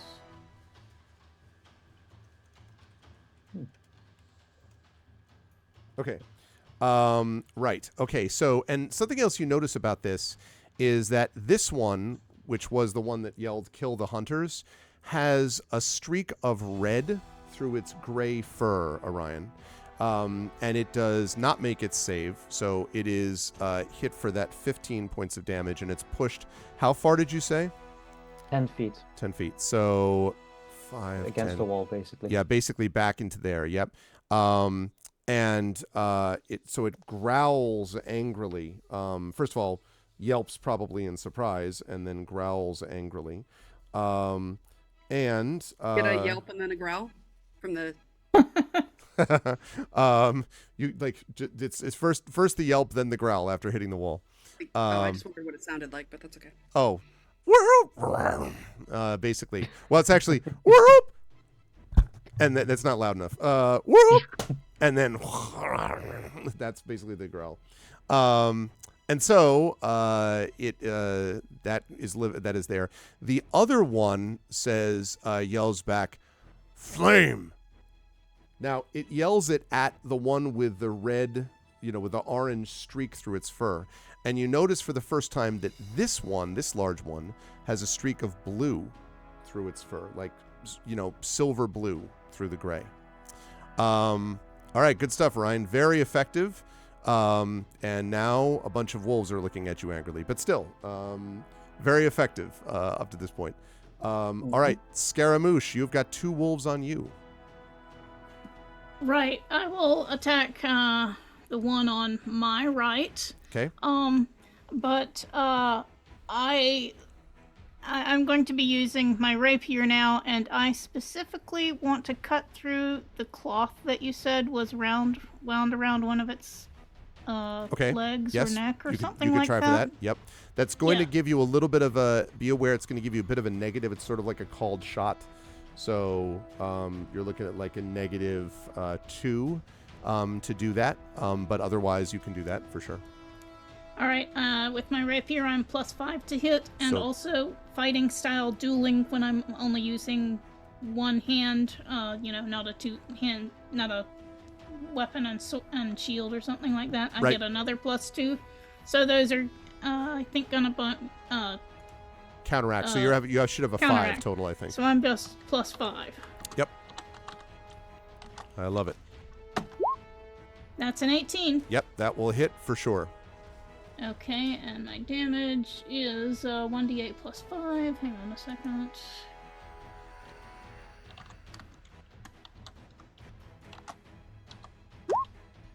7. Okay. This was, I think this one is the one that was already hurt, I believe. If I'm reading my own notes properly. So what that means is that is enough to kill that one. And it drops, yelping. All right, so I didn't notice anything special from cutting through you the did cloth. not. Okay. No. All right. Okay, and that just leaves the one in front of you, but we'll talk about that. I assume now you could like move 5 feet one direction or the other without attack opportunity. I'm going to do an action surge and take an additional action. Nice. Time. Which I'm guessing is an attack. Yes. All right. Yes, I'm going to attack the other one. Okay. And I'm not going to try for a called shot this time since that didn't seem to have any effect. Yep. So it's plus 7. D20 plus 7. Nice. Yes. Oh, That's a 27. wow. Yep, that's a lot of hit. What damage is that? 20. Total 13 is max. That is enough. Oh wait, no, I'm sorry. The +2 bonus is to damage rolls, not to hit rolls. Okay. Would I still have hit the wolf before? Yes. That still would have hit. All right. So in Would've that been a case, 16, it's so that's fine. a total of 15 Okay. points against this wolf. Yeah, so you kill that by a lot. Okay. So what that means is, all right. As soon as that happens, so as soon as that next one goes down, so you've killed about 4 of these wolves so far. I should have a move left, so I'm going to come up here. You can do that. But before you move though, this happens actually instantaneously upon the death of that 4th wolf. This one here with the blue one, which is the one that had said to protect the pack, etc., lets out a thunderous roar and says, "This battle is not helping either one of us. Stand down and let us talk." The wolf bellows. All right, then I'm still going to run up next to Flame and guard their flank. Okay. Speaking of Flame, your Flame, Flame, it's your turn, but you have just heard what the wolf has said, what the large wolf said. So it's up to you how you want to handle this.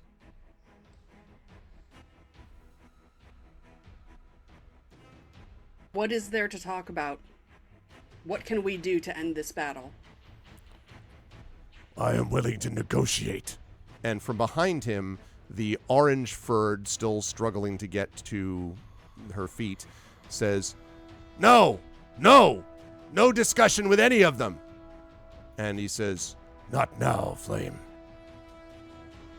And he kind of looks at you, and the other wolves seem to be hesitating slightly, as if waiting to see what happens next.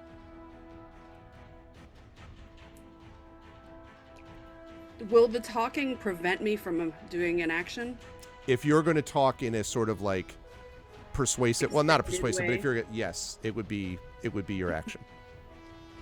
I say, tell me what you want right now, because I have a cold breath ready, and the sound of it is what you are about to hear for these 3 pups in front of me.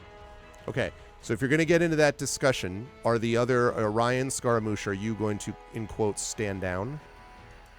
I'm keeping my sword up, but I'm not hitting while Flame is talking. Okay, Orion, what about you? I'm holding up a short sword in one hand, the wand in the other hand, and just be prepared to react if they start to attack me again. Okay. But I will not take the initiative. Okay, so let's pull us then out of initiative here.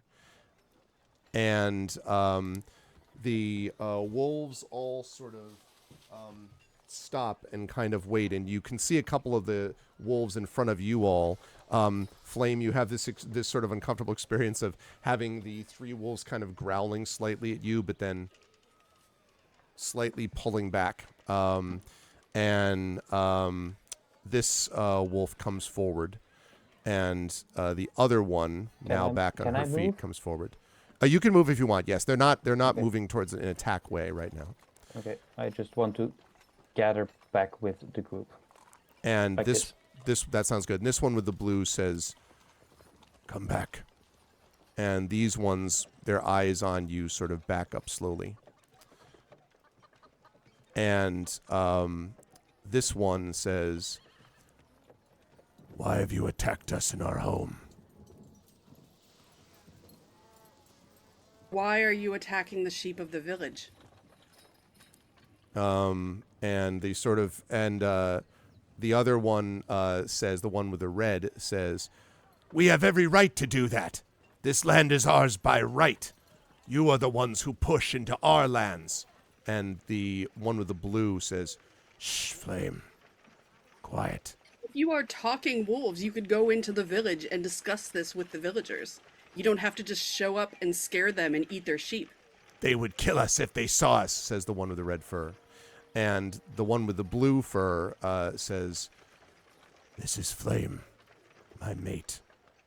My name is Bolt, and this is our pack. We did not always speak this way.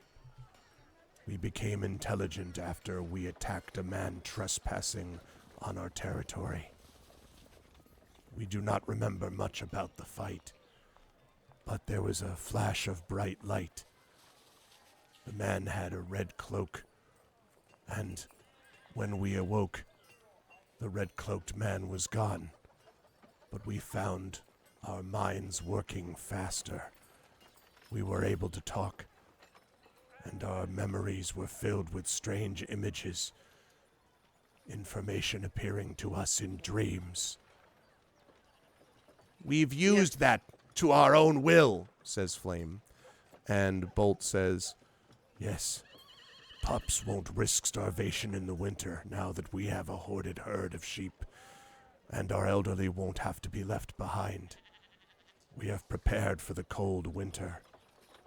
And we have the right. Your people have killed ours." And Bolt sort of lowers his head and growls, "Flame is telling the truth. The people of Welton I regard with small kindness, as they have attacked my pack and killed my people."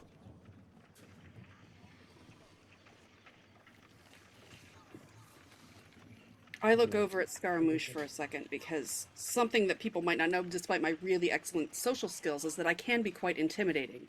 But I'm sensing here that this is actually a solution. There is a situation here that could be resolved, and Miscommunication. yes, there's some communication here. So I look over at Scaramouche and see if they have anything that they want to say in this moment. I actually do, but I don't know how to word it right now.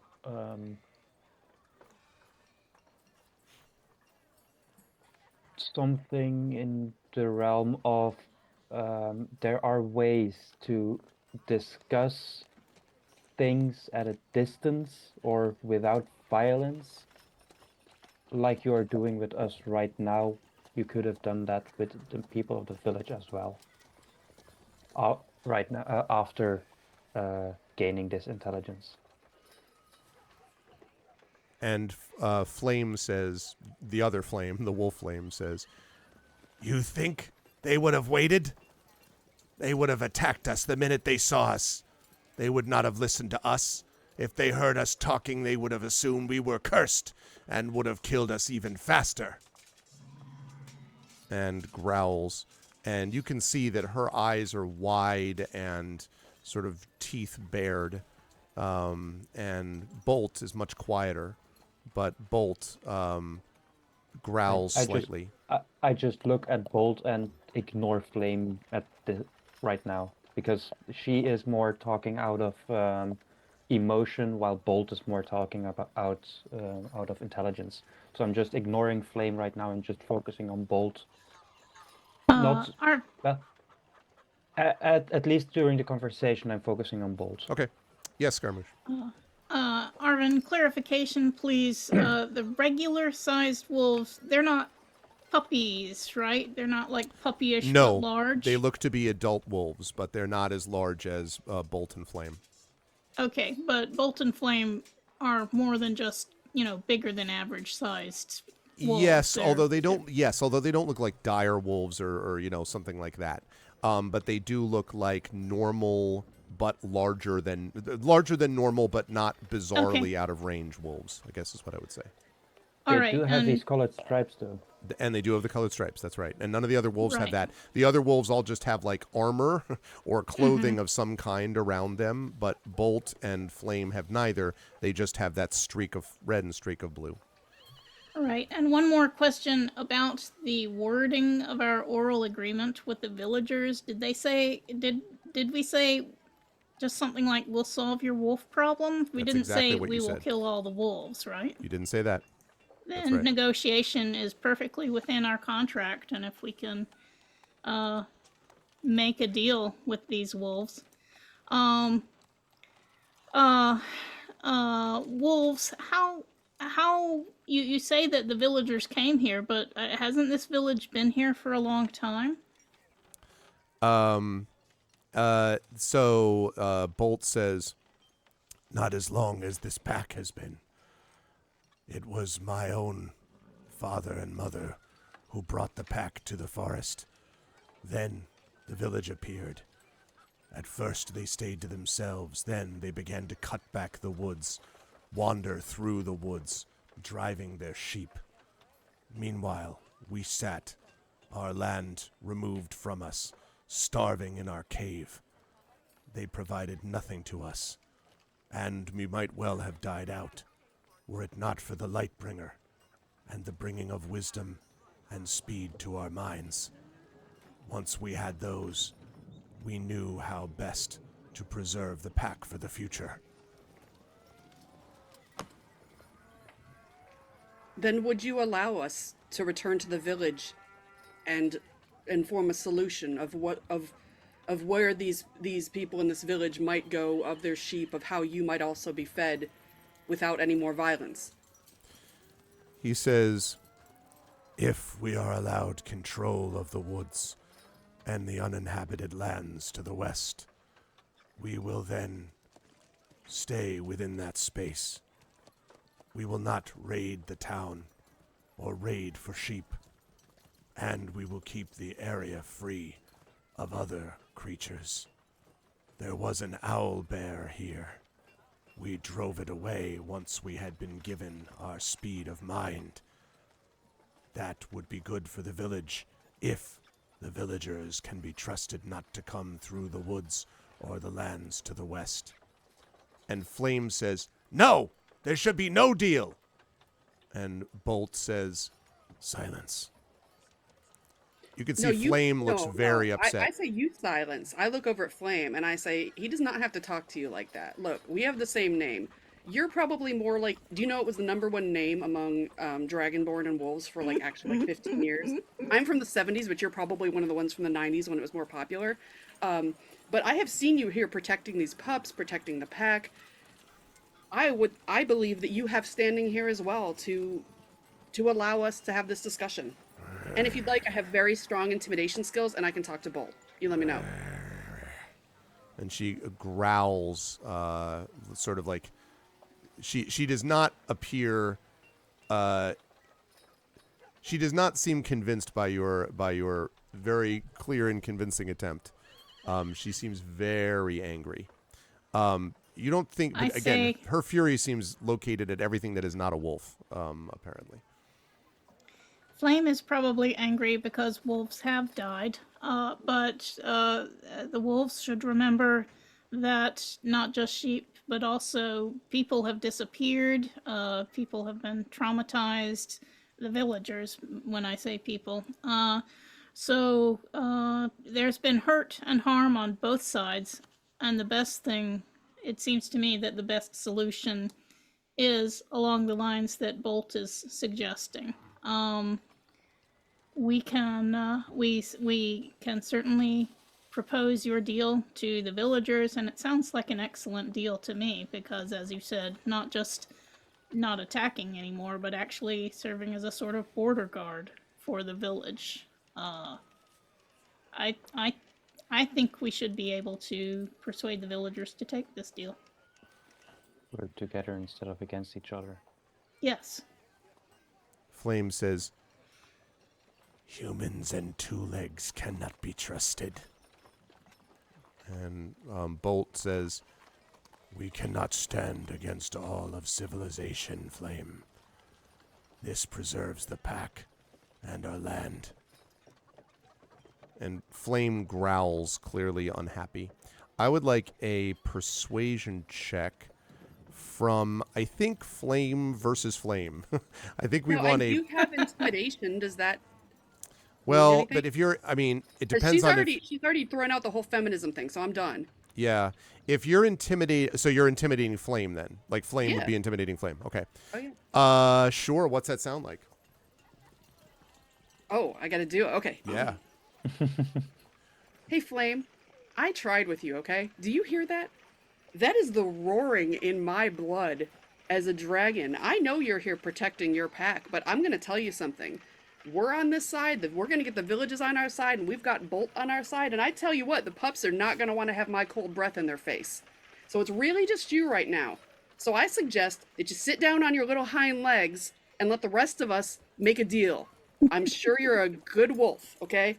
But this is a time when you gotta sit down. The other wolves all sort of like, are all kind of looking at each other. Go ahead and make your intimidation check. I've been working on my social skills. I'll give you +1 on that, which is mostly because the other Flame is very anti all other things. And so we will see how this works. That's a 20 plus 6. I guess that would sound right. Intimidate is +5. So yes, +6. And chat, before you do that, there is, I think Classic Or may have used, Classic Or you used your Inspire already, didn't you? I think you used your Inspiration. And I don't think we have anyone else with an Inspiration in chat. That's too bad because I've never been inspired before except. by Oh, the Tim word Coolish has one. I don't know if onwards. Tim Coolish is. Effect Life, and I will say, Effect I Life also can have- use one. Yes, Effect Life can cannot- use one as I'm- long as it's not on you. I will. Okay, so you just type in chat exclamation point inspire space and then flame. I know. Okay. It's done. Back to life. I have never been inspired. in But this suddenly, way. Effect Life has accidentally inspired the other flame. God damn it! Oh, no. Just kidding. Oh, no, that's I'm not just how this joking. works. I'm just joking. Oh, right. Yeah, exactly. Flame is like, no, I will. Okay, yes. So go ahead and Fine. roll that plus whatever it is, +6 twice. Okay. Advantage. Hey, Flame, sit down. Oh, But you advantage, so you get to do it again. I said sit down. I said. Yeah. Oh, that's the way it's done. So Flame kind of, and then says, I'm going to use a blatant that says, we could take by force what you are giving away. And Bolt says, war is obsolete, Flame, as we are in danger of becoming. And then Flame looks at him as like, I love Star Trek 6. Okay. Anyway. Tim Coolish seems to have inspired Blind as well. So. No, you're all good though. That inspiration already worked, Tim. I will give you that back. Though I am appreciative, but Effect Life already used. So I've added that back. So you're all good. It did work, but we already were inspired by Effect Life, so and needed it Right. actually. Would not have worked before. Mm-hmm. So Flame stands down. So I'm going to add one more thing. Okay, sure. We're going to talk with these villagers and work to convince them to take the deal. We're not going to stick around, but if we see any further notices that they are seeking help killing wolves, we will come back and enforce the deal. We will not hold back at that time. And Bolt nods and says, we will maintain our end. Make sure the villagers do theirs. Yeah, bust the deal, face the wheel. 2 wolves enter, 1 wolf leaves. Okay. So, assuming you then make your way back to the village, and here I have to say, unfortunately, I can't. We are right at time, and so I'm going to have to have you make simply the persuasion check that's necessary, because I will tell you that Merrickson is all in favor of this, and Tillis is not. Basically, Tillis, the halfling, is like, why didn't you kill the wolves or get them to leave? So I would like a persuasion check from one of you, whichever one wants to give this a shot. Normally, I I would only have a role plus play one. this out, but I don't have time. I'm afraid for that. So I only have a +1. So I So- think Scaramouche should do this. okay, All both right. of you had a +3, right? Something Yeah. like that. For persuasion, I don't have any. No, I'm not good at persuasion. I have no persuasion skill. Oh, oh, I have a +1. Flame.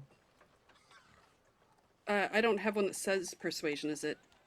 that would be charisma based. So I you have might. 3 charisma.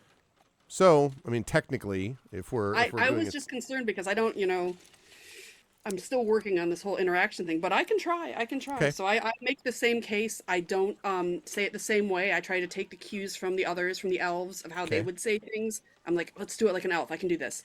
And I explain and I say, we will enforce this deal and you will not have any more violence. And you opposing it is simply going to cause more pain to this village. What do you say? okay. So I would like a persuasion check, which is also charisma. So I would like a persuasion check there.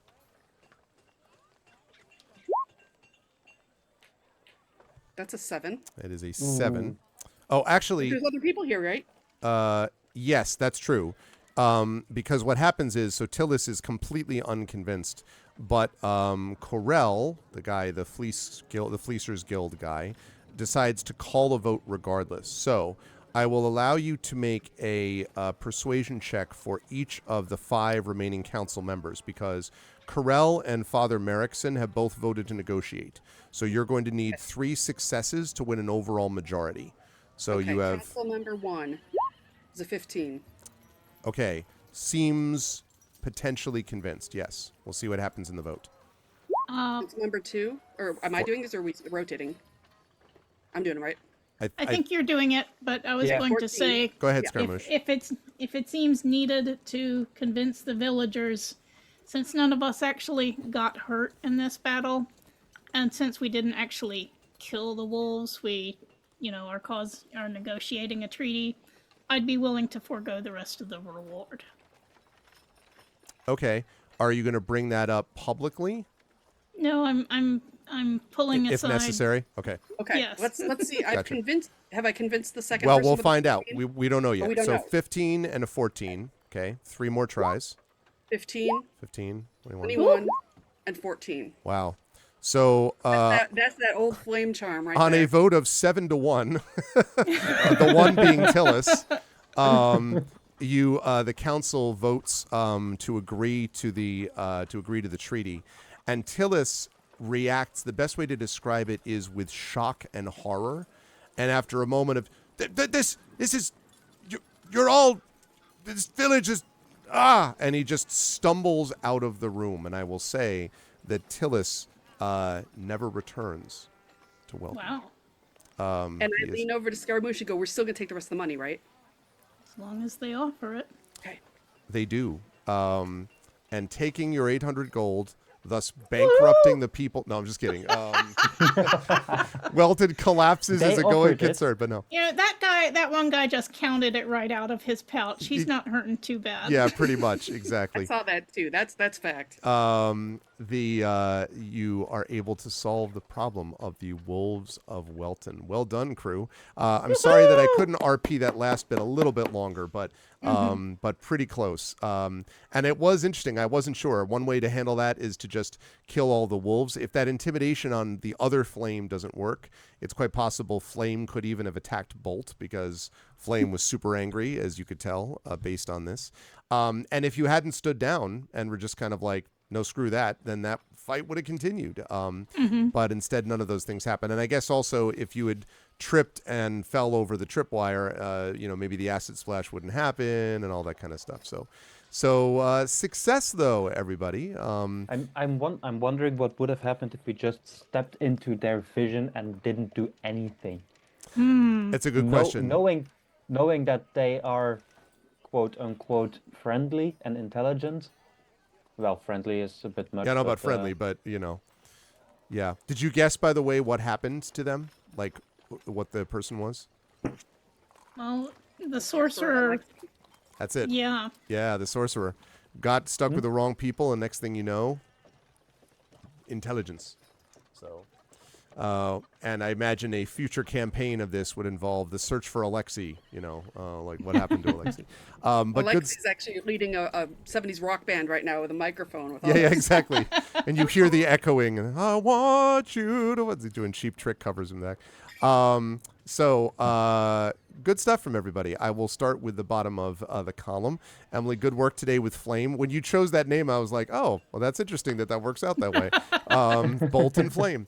But Flame versus Flame. I did very much appreciate the I have no social skills and then sort of delineating that I have no social skills. I mean, I don't make this. It was in the paper. It was like you've been living alone and you. Yep. So I had a little fun with it because. Yeah, no, that was great. It was very fun. But also these little the natural armor. with friends for. Yeah, the natural armor. That was good stuff.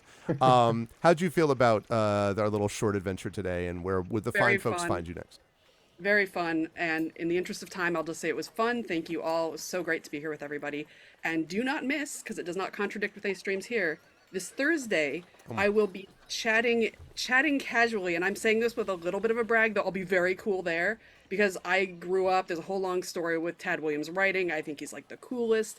I and Tad Williams will be chatting on YouTube at 4 Pacific and 7 Eastern on Thursday. So you can do that before the stream at night. And I would love for you to, I know it's not Europe friendly, but we're over here in North America. Would love for you to join me on that. And if you are interested, we did 2 already and they are up on the Athos Arts YouTube. One with Joyce Chung and the other one with Wole Talabi and Cheryl Toomey and Stuart C. Baker. And you can see my face chatting. With my social skills. With your social skills. and if you don't know who I am, check everything out at edebell.com. That's where I've got all my links and charm and awkwardness. Awesome. And I think if we have... 4 p.m. the Athos Arts, time. there we go, on social media in the shop. Yes. 4 p.m. Pacific time is 1 a.m. Central European. So Alas. Well, Yeah. you'll have to catch the VOD. The then. VOD. The VOD will be there later. But thank you, Emily. Good stuff today. Moving up to Triffid, always a pleasure to be able to play with you, Triffid. It's been a little while, and you got a chance to play with Emily today, so that was cool. Absolutely. And I think you had the right idea about how things were going to be handled. I like the idea that you're like, so give me exactly what the rules were. Like the rules did not say kill the wolves, right? So that meant everything was sort of be able to be leveled, and that meant you were able to do. I liked this little adventure because it has a particular expectation that isn't necessarily reached, and these aren't actually werewolves, and there's some of that stuff. So that was a little bit fun since you've done this for quite a bit of time, but you were able to avoid all of those tropes, so to speak, and just deal with the situation on the ground. How'd you feel about today? Where will the fine folks find you next? Oh, I had a great time today. Lots of fun playing with Effect Life and Emily for the first time, and we got together and worked as a group pretty effectively. So that was great. People can find me with the Skiffy and Fanty blog. I write reviews and edit reviews, and I also podcast there every so often. And also on my own personal blog, what'sthewordnow.blogspot.com. And on Blue Sky, am I on Blue Sky? At P.E. Matson, I believe. Yes. Very awesome. Thank you, Triffid. And yes, also does wonderful work as my assistant here on the channel, scheduling assistant, and as podcast editor for the Hearthglow podcast as well. So thank you for all that good stuff, Triffid. It was fun today. And last but certainly not least, good stuff, Effect Life as well. Some very good moments. I think the idea of how you were dealing with Bolt and Flame made sense. And I was curious because I thought, I had the same impression. I'm like, it is very dangerous. On the other hand, man, you could do a lot of damage early on. Like, this seems like a very effective moment to use Thunderwave. So you did, and you ended up doing some serious damage there. Even at the very beginning of the fight, both you and then later on the Ray of Frost obviously worked from Flame. But the one that you did with the Firebolt early on, just in that first fight with that 120-foot range, was useful also to kind of drive off the wolves when they were attacking those sheep. So some very good tactical effects, it felt like, from Orion. And that mage armor was pretty I should have mentioned that about Flame. Good stuff with the shield as well, Emily, on Flame. That was important. But Ryan, that shield, that mage armor that you had also was a good little bonus, just in case. I don't think that I was actually attacked. It's right. You never once. got to it. That might have happened until we got the stand down thing. So you just got to go up, do the thunder wave thing, knock the other flame into the cave, and then be like, right, yeah, we're standing down? Okay, right. I didn't do anything. So how'd you feel about today? Where will the lovely folks find you next? I really enjoyed today as well. This was my second ever Dungeons and Dragons game. Yay. The first one was with Emily and Echo and Silvera Draconis, I think we forgot, right? Draconis, Yeah. was it? Yeah. I have to say I enjoy the more strategic parts, like the battles and such, a bit more than the role-playing parts. I feel like I am not really all that good with words in that way. Personal feelings, but this is also part of the game and a way for me to, let's say, train it a Yeah, bit sure, more exactly. to become a bit more wordy and comfortable in actually doing the more role play stuff. So but I really enjoyed the whole game today as well. So where can you find me? Usually on Tuesday chats, in chat, and on the Discord I'm also there. So that's me. That's good stuff. Thank you, Effect Life. And thank you, chat. Can we get some love for the wonderful crew today? Good work, everybody. It was fun. Thank you for making D&D with viewers again another smashing success. Thank you to Effect Life. Thank you to Triffity Mats. And thank you to Emily the Invincible in chat. Thank you, everybody. And I will see you folks down the line. Bye for now. All righty. Good stuff. I was like, why is there cows in my... And then I'm like, oh, yeah, that's right, because they're back in the town. That's fine, but maybe we should exit the game now. I think that's the way we're going to do things. Okay.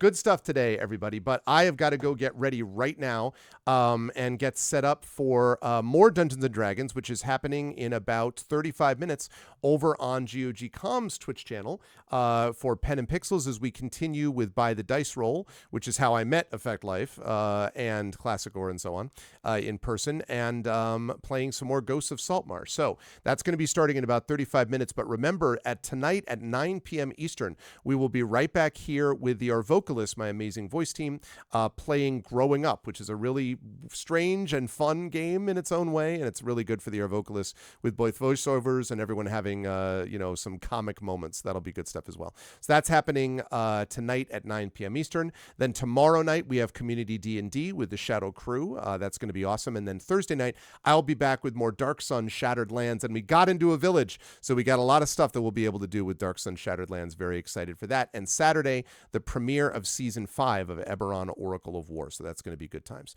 That, however, is going to do it for me for today. I want to thank everyone who made this an awesome stream. Don't forget to follow the channel if you haven't done so already. Don't forget to check out the YouTube, !ArvTube. Thank you, everyone who was watching me over on YouTube. Please subscribe to me over there. We are at a new record level of subscribers, so every new subscriber sets a new record. So please do that. It is free to do that, but it definitely helps us out.